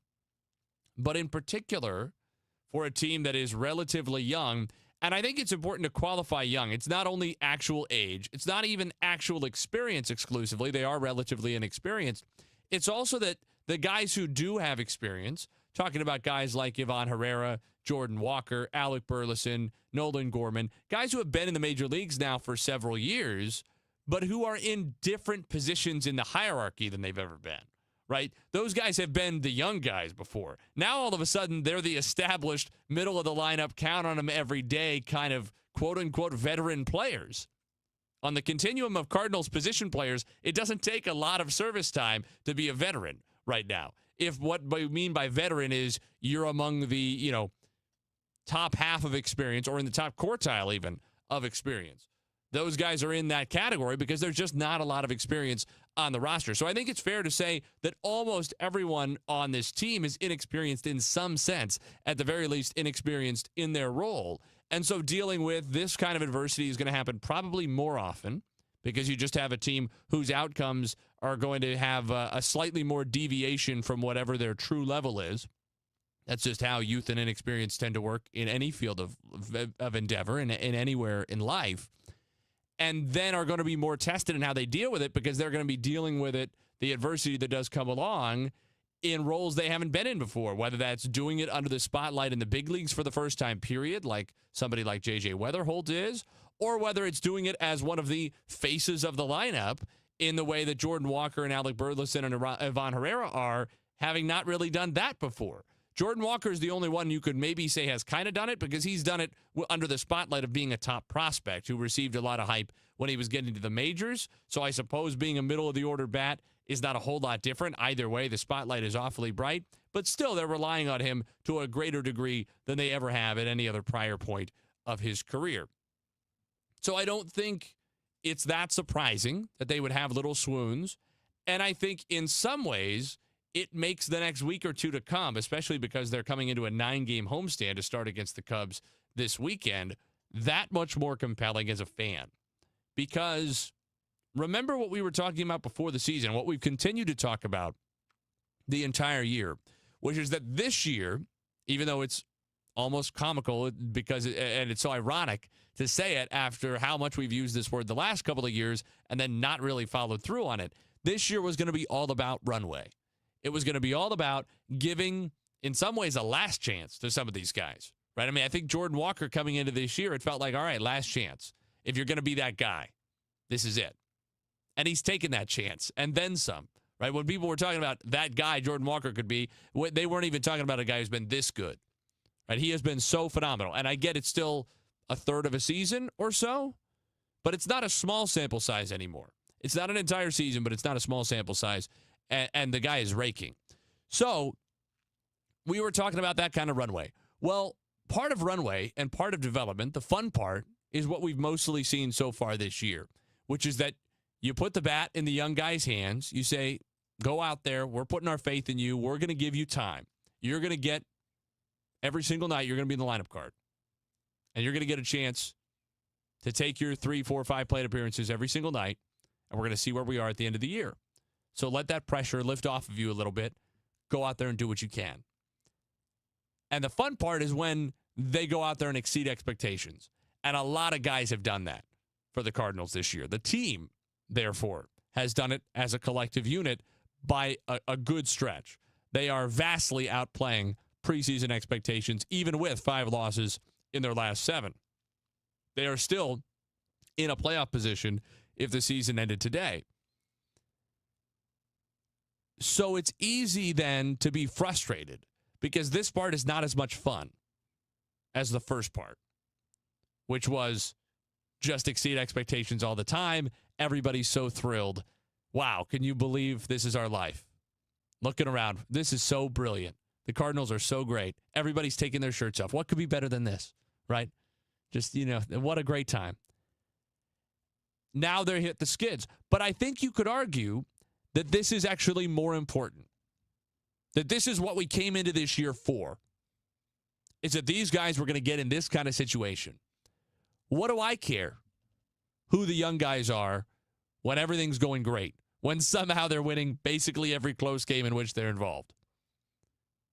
Of course they feel good coming to the ballpark. Of course they're able to execute at the top of their ability. What happens when things start to go wrong? How do they respond? We have time to find that out. That's part of what this season is about. I am not discouraged, mostly because I can't be discouraged right now. What will discourage me is if for the next, let's say, 2 weeks, the 2 games left in Milwaukee and the 9-game homestand, if they don't respond well, if the vibes start to go in the wrong direction, if they look like they're pressing, if they look like they're letting the frustration get to them, if they don't look like big leaguers in how they handle, accept, process, handle the failure, and move forward, that will be discouraging. Because that will indicate that some of these guys are not ready for the roles that they're in. And that's probably true. You put this many guys into new roles, some of them are not going to be ready. Some of them might never be ready. That's what you might find out, is that some of them just can't do the thing that you're asking them to do. But most of these guys look capable. A much higher number than we thought look capable of handling the roles that we're giving to them and handling them for the longer term, or at least some version of it. That's been the super encouraging part of this season. So I guess what I'm saying is, and I'm not saying this in a happy-go-lucky way, I'm not saying this in a stick up for the Cardinals because they need me to carry the water for them kind of way. I understand they're not playing very well. What I'm saying is, If they had gone through this entire season and never had a stretch where they didn't play well, first of all, I would have been shocked. Second of all, I would have been a little disappointed. I want to see them try to bounce back. And I think that's, again, the entertaining thing. And that we talked about this before the season. What's so exciting about this year, the reason I was more excited about this Cardinals team than I had been for quite a while, was that there was a clear direction, there was a clear message, actions were lining up with words from the front office, from management, from ownership. Everything was, we were being sold something real, something truthful, and these guys were going to get an opportunity to play every day. And as a result, we were going to learn more about them and learn more about where this Cardinals team was and what that meant for the 2027, 2028, 2029 teams. And we had a good chance in October, November of 2026 to certainly know more and probably feel better about the Cardinals than we did in October, November of 2025. And I hadn't felt confident going into a year for quite a while that we were going to know more and feel better as a result in 12 months' time. I did this year, and I still feel that way. And I have that same sense of excitement around this team right now, in part because they've had a bad week. Those things have to happen. They have to be part of this process. They have to be part of the learning, of the growth. And we get to watch it happen. And we get to retain that level of optimism because this is the team doing what it said it was going to do. This is the Cardinals being honest with us and up front. This is the Cardinals executing on what we were told. That they never promised that there were going to be no lousy weeks. Nobody would. They promised that they were going to give these guys opportunities and we were going to see them grow. And we've seen that. Why couldn't we see it again in the next couple of weeks? We'll take a break. Gracie Barra will be with us from KMOV after that. And then at some point, Kyle Sixta is going to be put on the spot in the second hour. I told him it was going to be that segment. And then sometimes I just start talking and I don't stop, right? It's not my fault. It's just an affliction. So we're going to take a break. We'll come back. Gracie Barra after this. Great Bar Sports Open Line.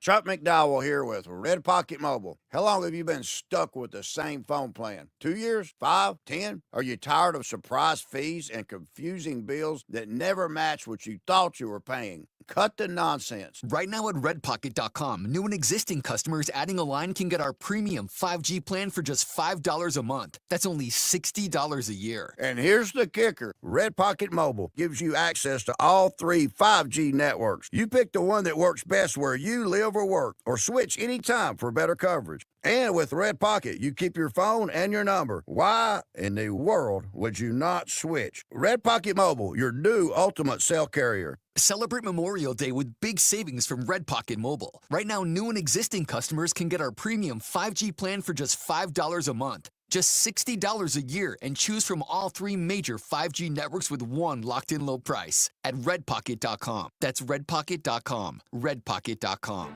Right now, inflation is squeezing budgets, and global events can shake up the markets overnight.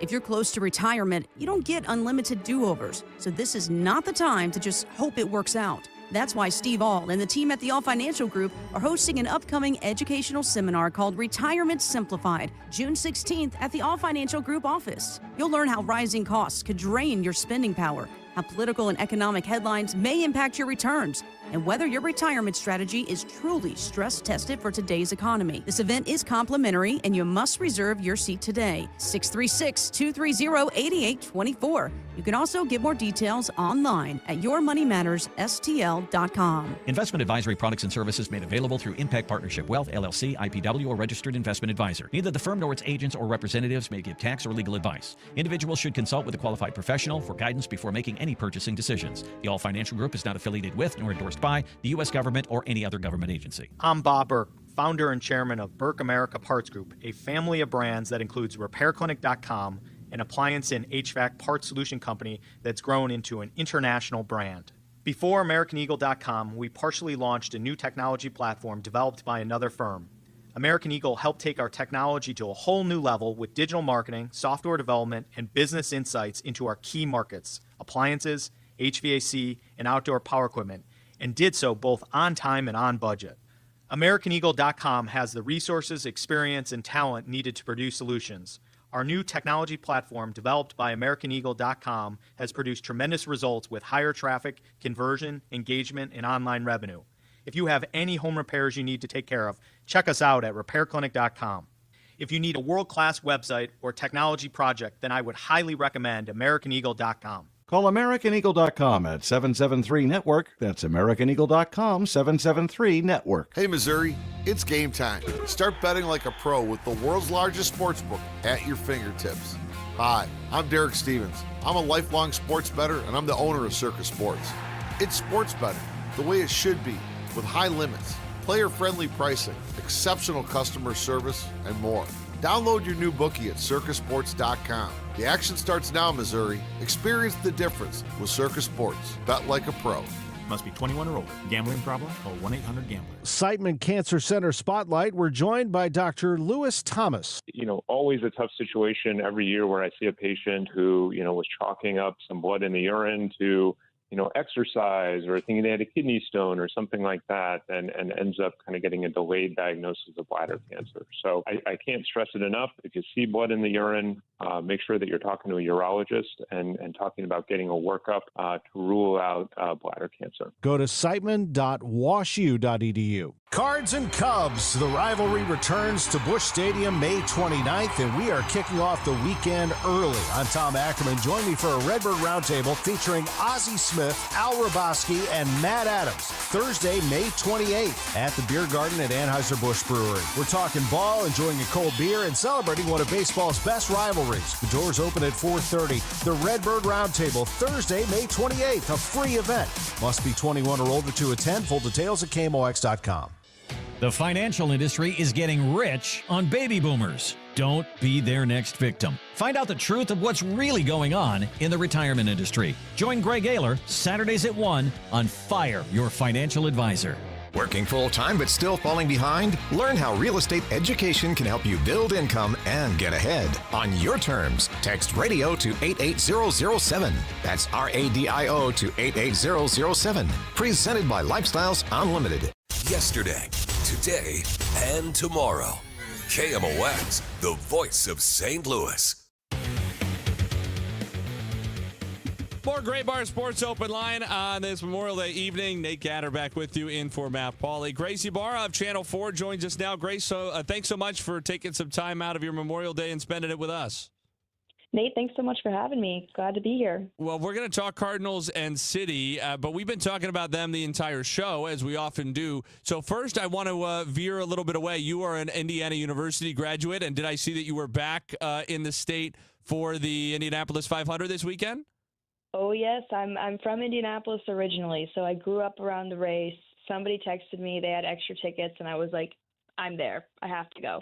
So a whirlwind weekend for you, covering City and then making it back to Indianapolis for the race. And you saw obviously a thrilling race, the closest in history, coming right down to the finish line. What did you see from your seat? What were your impressions of this race? Maybe what makes it different from any of the other ones you've been to?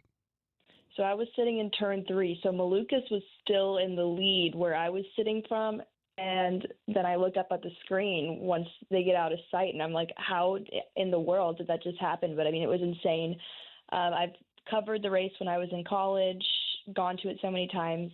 I've seen it from so many different vantage points, and truly I think you have to experience it in person to be able to really understand the magnitude of it. Like, you can fit, I believe, 8 Lucas Oil stadiums inside of the track. It's Wow. 2.5 miles long. It's insane. It's huge. And then when you think about 350,000 people all together in the same place, like, it's such an insane experience.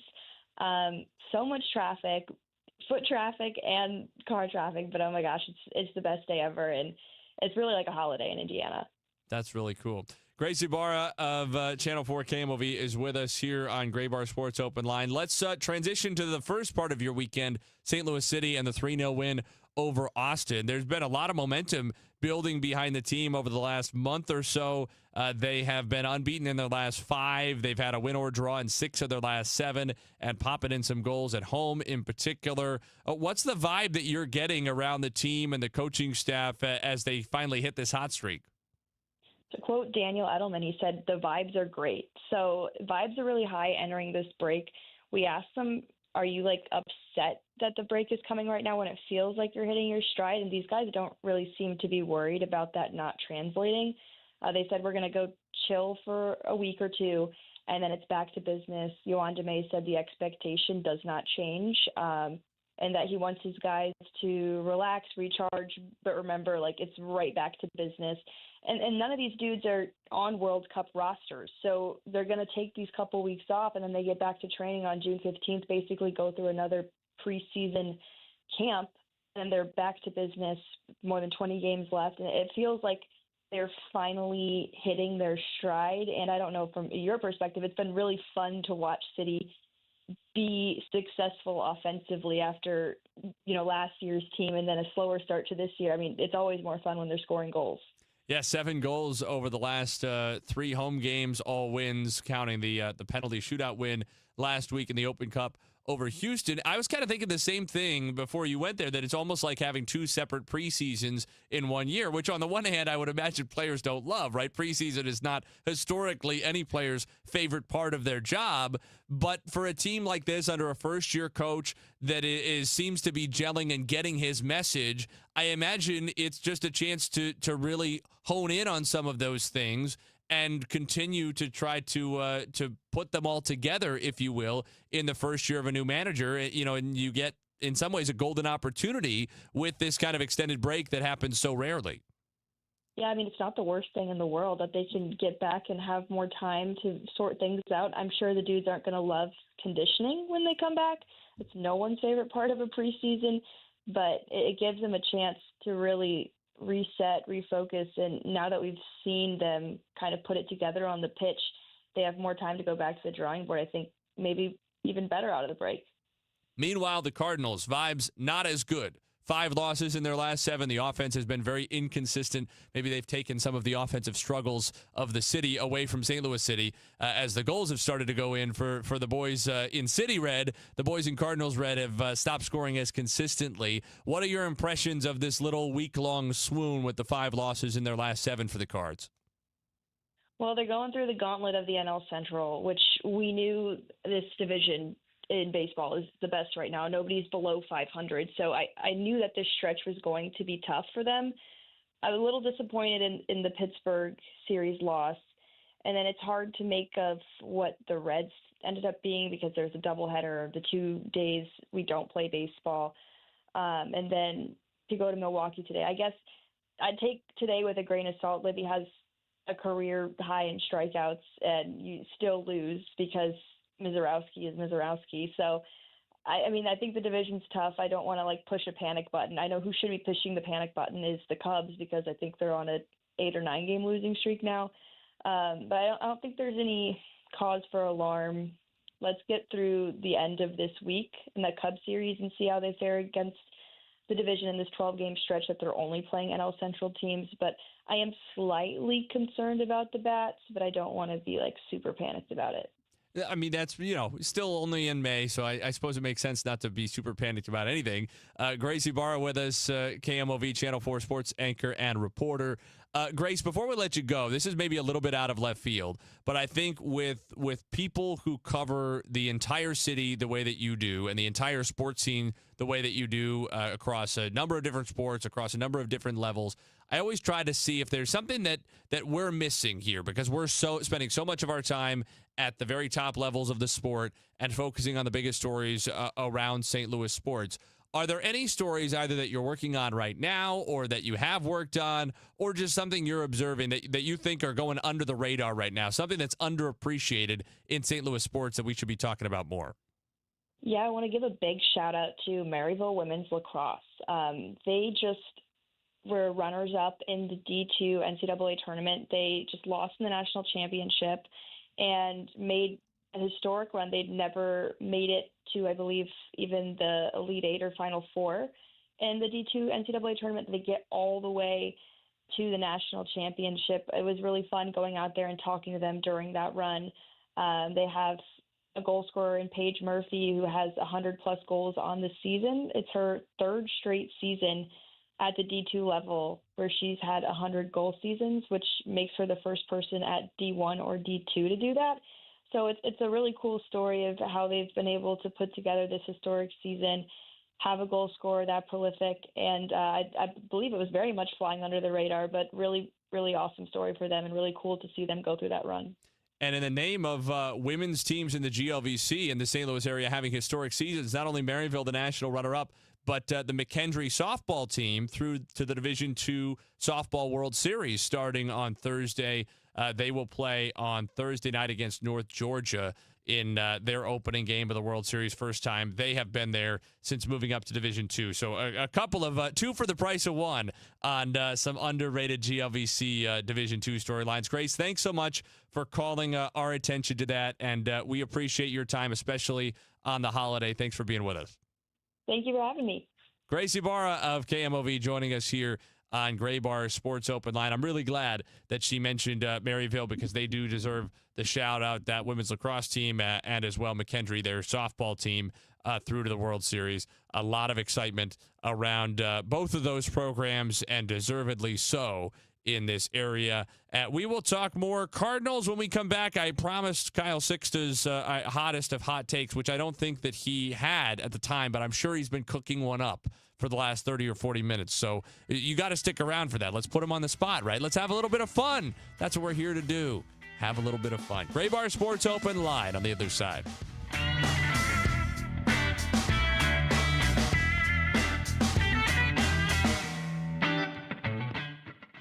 The thing that you need in the morning, when you first wake up. Total Information AM. I like to be informed with the news and like to know, like in the mornings, I like to know what's going on. Debbie Monterey, Megan Lynch, Tom Ackerman. It's always smart to know what's going on.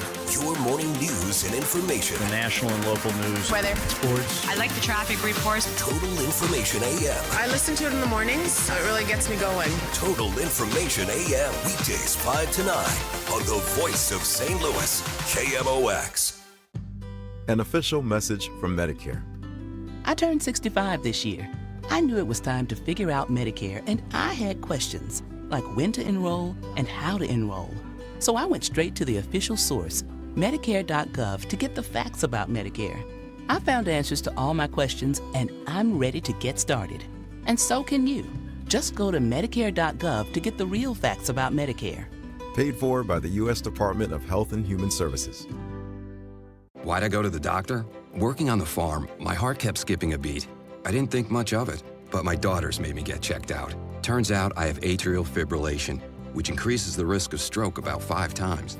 Symptoms like irregular heartbeat, heart racing, chest pain, shortness of breath, fatigue, or lightheadedness can come and go.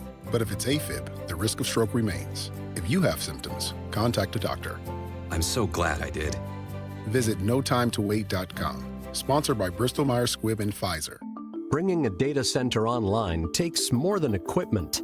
It takes precision. Graybar helps customers predict, stage, schedule, deliver, and verify every step of the build with critical products that are available now. From networking and wireless to critical power and testing tools, our teams help you reduce downtime risk and keep projects on track. Speed, scale, ready now. Yep. Graybar does that. In 1991, John and Cindy Morelli started Morelli Tuck Pointing. As of today, they've won just about every award possible for the tuck pointing business. The BBB Torch Award, the Next Door Neighborhood Fave Award, and an A+ rating from the Better Business Bureau. For homeowners, this is a great time to get a free inspection of your basement, your brick or stone fireplace, your garage interior, your porch, and maybe even your walkway. Indoor tuck pointing can be started now. Hi, this is Charlie Brennan. My wife Beth and I have used Morelli Tuck Pointing to work on 2 of our homes now over the last 25 years. We have found the Morelli bids to be fair, their crews are very polite, and they clean up after themselves. But most importantly, their work is beautiful. Family owned and operated since 1991. 314-645-1387, MorelliTuckPointing.com. When challenges show up in our community, united we help. We help families put food on the table. We help children learn, grow, and feel safe. We help neighbors through crises and everyday challenges. Across our region, United Way brings people together, supporting local nonprofits and helping over 1 million neighbors each year. Unite with us at helpingpeople.org. This is Megan Lynch for Ophthalmology Associates. Do you worry about going to see someone about your eyesight because you're stressed about the tests that they might run, and more specifically, the equipment that they might use? Ophthalmology Associates has the latest technology to see inside your eyes and detect issues without discomfort, and they have a great staff that guides you through the entire process. Call 314-966-5000 or go to youridoc.com. You can see the doctors of Ophthalmology Associates, Doctors Greg Birdie, that's who I see, Ranjan Malhotra, Robert Brusati, and Andy Royer. From issues like dry eye to conditions such as cataracts and glaucoma, the doctors of Ophthalmology Associates will guide you through your diagnosis and your treatment options. For more information, call Ophthalmology Associates 314-966-5000. That's 314-966-5000, or go to youridoc.com. Get inside your Redbirds in the 2026 season every Tuesday at noon. It's All Access with Cardinals manager Ollie Marmol on your voice of the Cardinals, KMOX.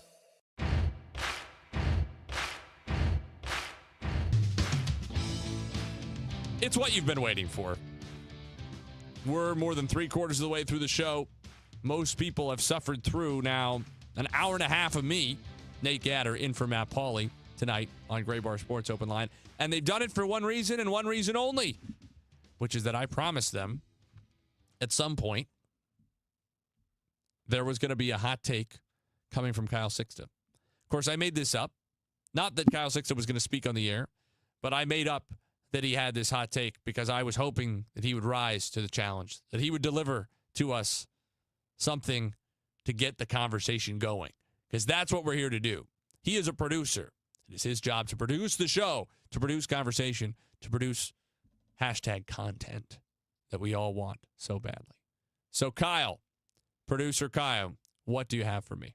Well, you got me thinking on hot takes and what would get some feathers ruffled here. And we spent a lot of time talking over the past month or so about Andre Pallante and whether he was long for the Cardinals rotation come the end of 2026, right?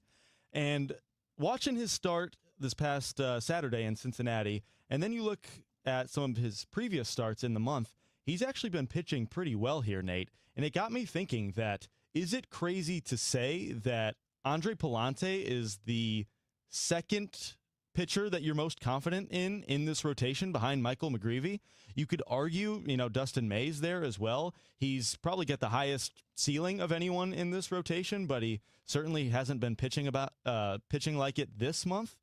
Andre Pallante has been going out there and giving you 6 innings almost every single time. And he's kind of one of those cases like Lynn was saying about Matthew Liberatore, where he has that 1 inning and then the rest looks pretty good. Pallante's been that way as well. You look back at that start against Milwaukee where he gave up 4 in that first inning. He ends up giving you 6 innings, and he's been doing that pretty consistently since. He goes 6 innings against Cincy, 1 run. He hasn't really been striking out people because that's not really his thing. But at the end of the day, he's getting the job done. An ERA in the mid-3s in May.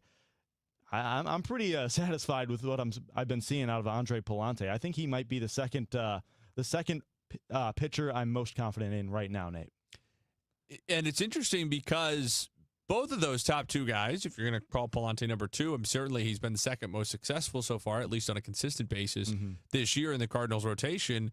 If you're going to label Pallante and McGreevy the top 2 guys for the Cardinals at this point, neither one of them strike out many batters. Right? Between the 2 of them, they have 80 strikeouts this year in over 110 innings. Right. That's a very low strikeout rate, especially for major league pitchers having as much success as they are. Now, McGreevy's level of success clearly is above and beyond what anybody else has for the Cardinals right now with a 2.4 earned run average. The one thing that I would point out really for both of them, in particular for Pallante, is that he's doing this in part because batters are hitting only .234 against him, And that's because the batting average on balls in play against him is .263, which is by far the lowest of his career.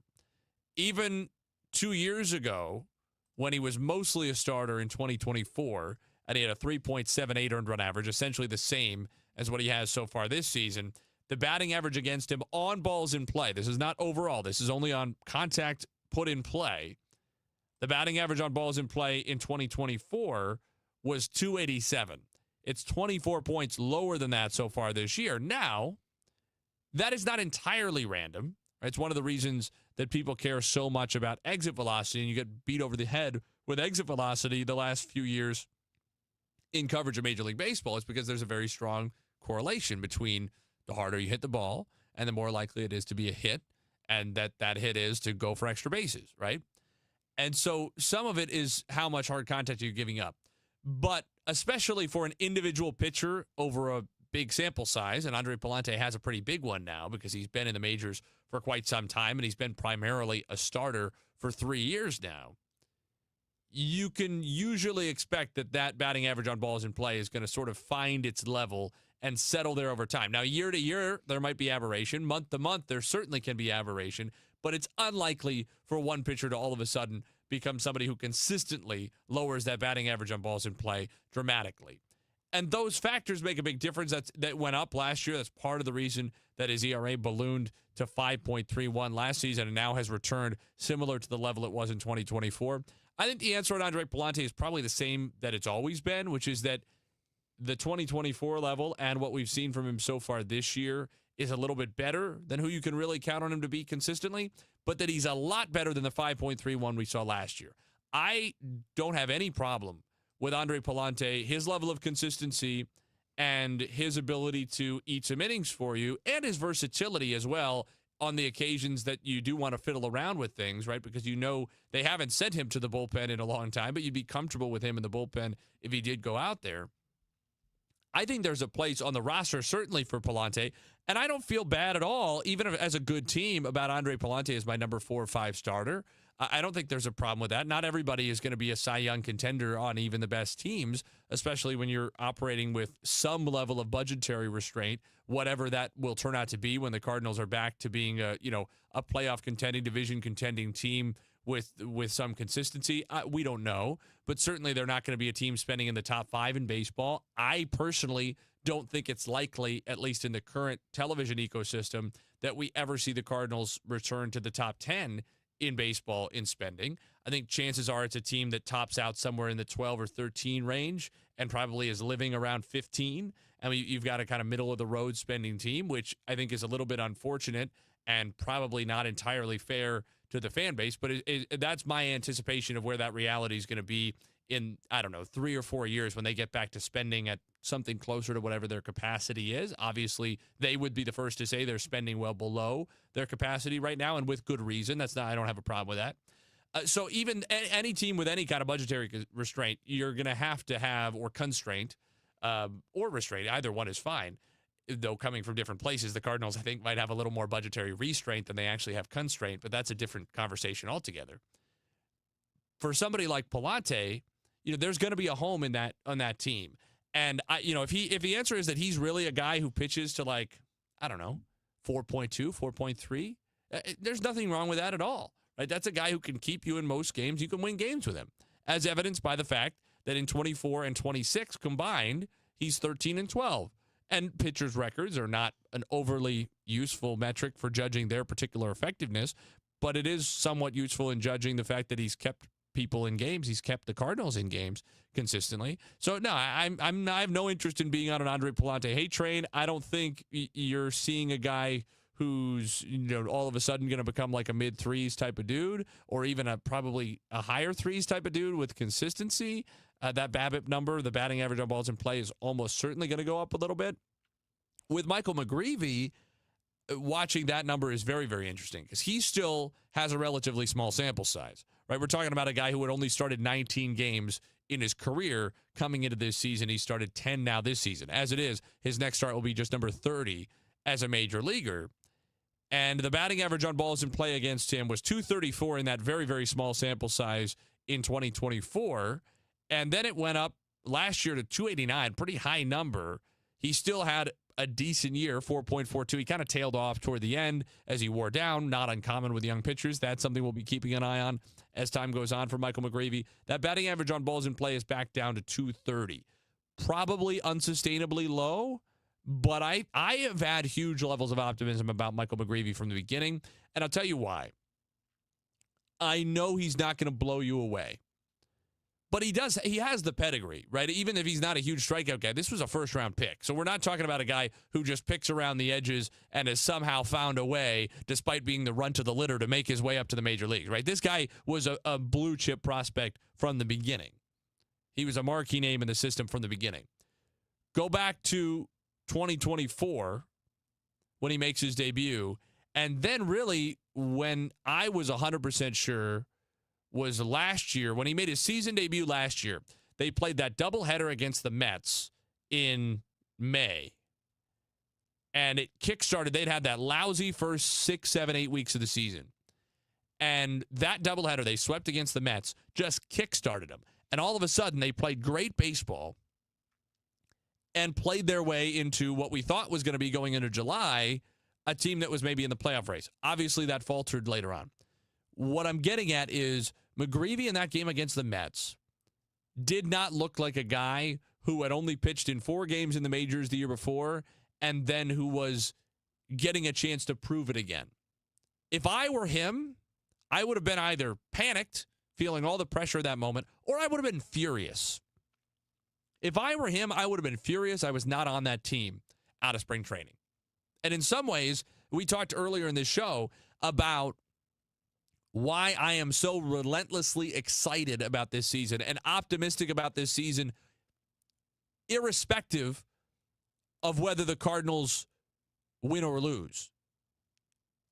My optimism is not that I'm optimistic the Cardinals will win more, that I'm optimistic the Cardinals will do X or Y. It's that I'm optimistic this season will contribute something to the growth and the future of the franchise. That this is a chapter of productivity, regardless of what is written in this chapter, that it contributes positively to the chapters to come. And I have not felt confident about that for a while. And Michael McGreevy is a perfect example of that. How he was not on last year's team, and we were using right away, and we're using the word runway, farcical. I mean, just an absolute farce to use the word runway and not have a first-round pick who at the start of last season was 24 years old and had pitched to a 1.96 the year before, and then has the thing that I care about the most, and this is not statistical in any way, the makeup, the way he looks out there. And I don't mean like old school scouting, like the good face or whatever. I'm not getting that weird about it. I'm just saying like he's very, very composed all the time. And I go back to that Mets game because if I were him, I would have been so furious. The chip on my shoulder would have been the size of 7 Gateway Arches. How did you not have me on this team? You guys suck. You're playing terrible. How is it possible that I'm down in Memphis watching every night as you guys suck again? And I didn't get a chance. And I would have come out in that game intending to somehow in the span of 2 or 3 hours prove every single person in the Cardinals organization wrong.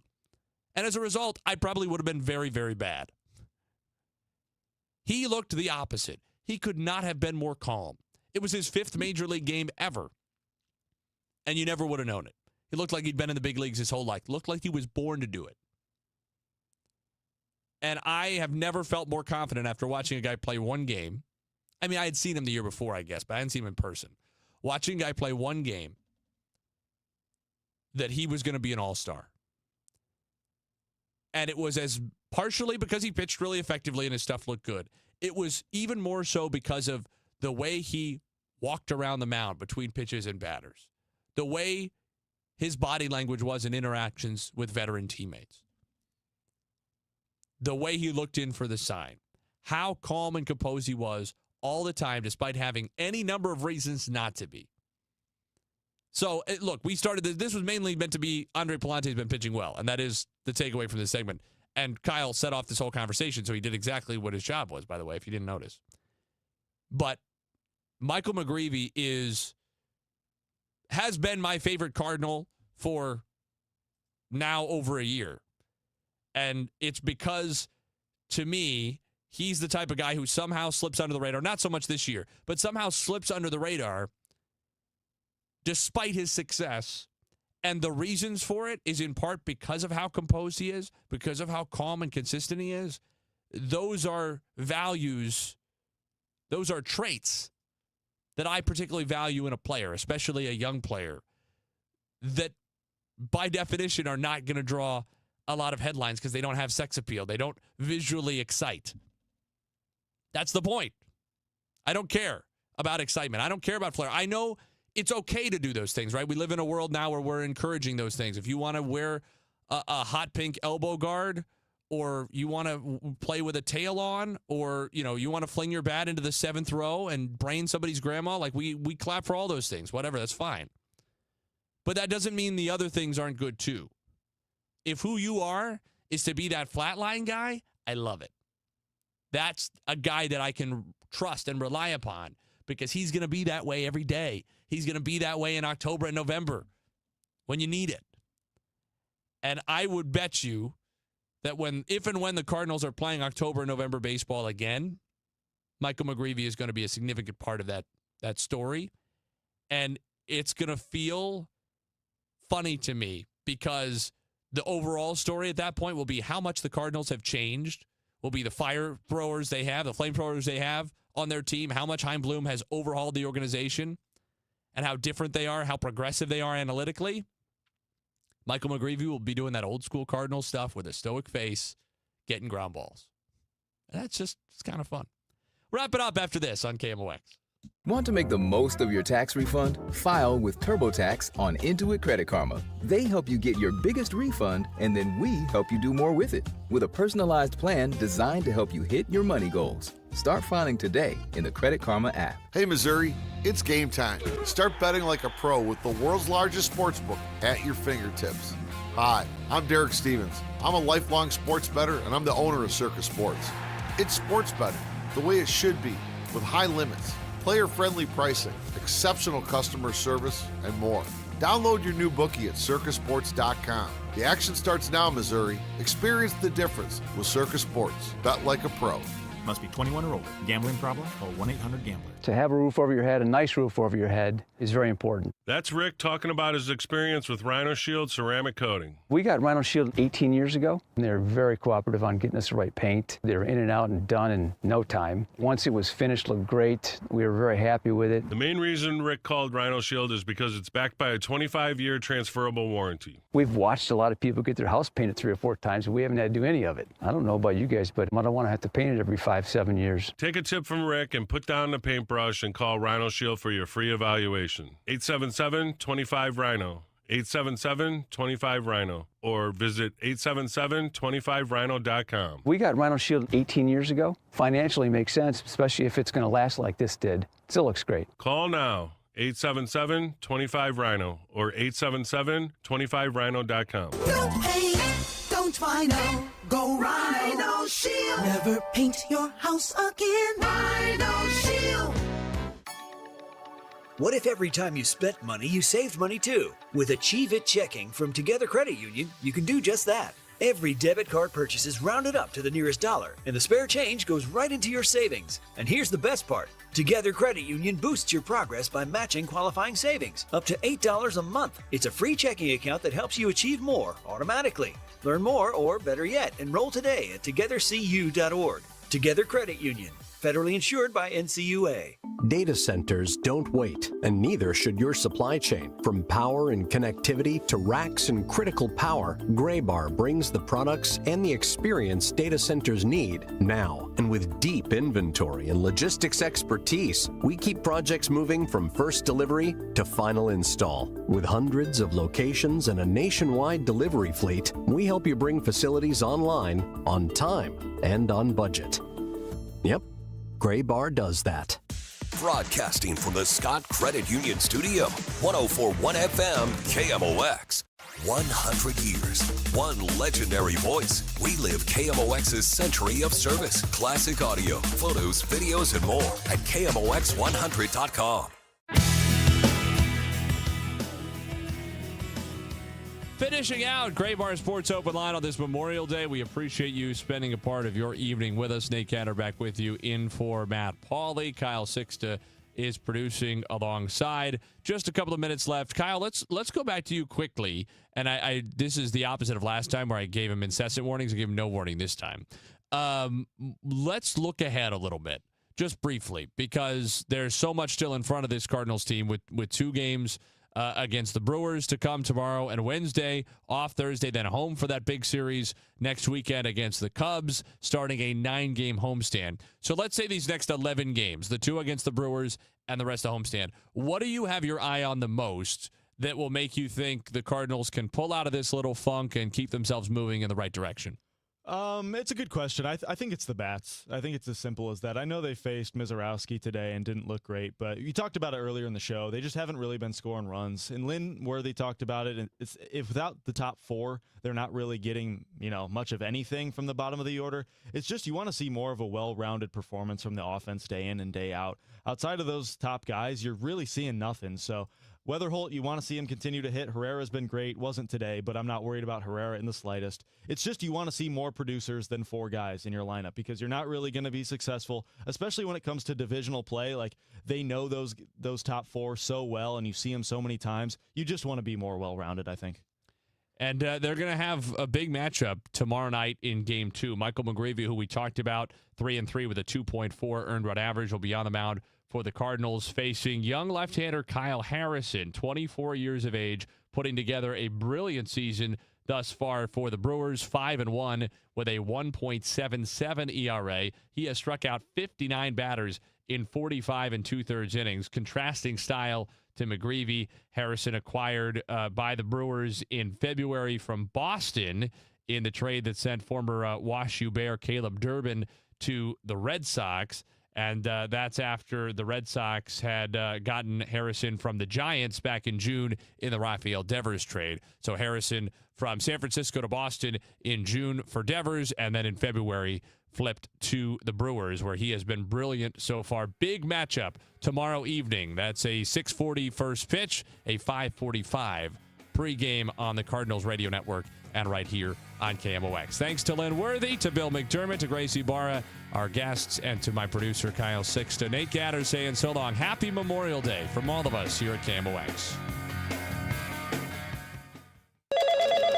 Another app for inventory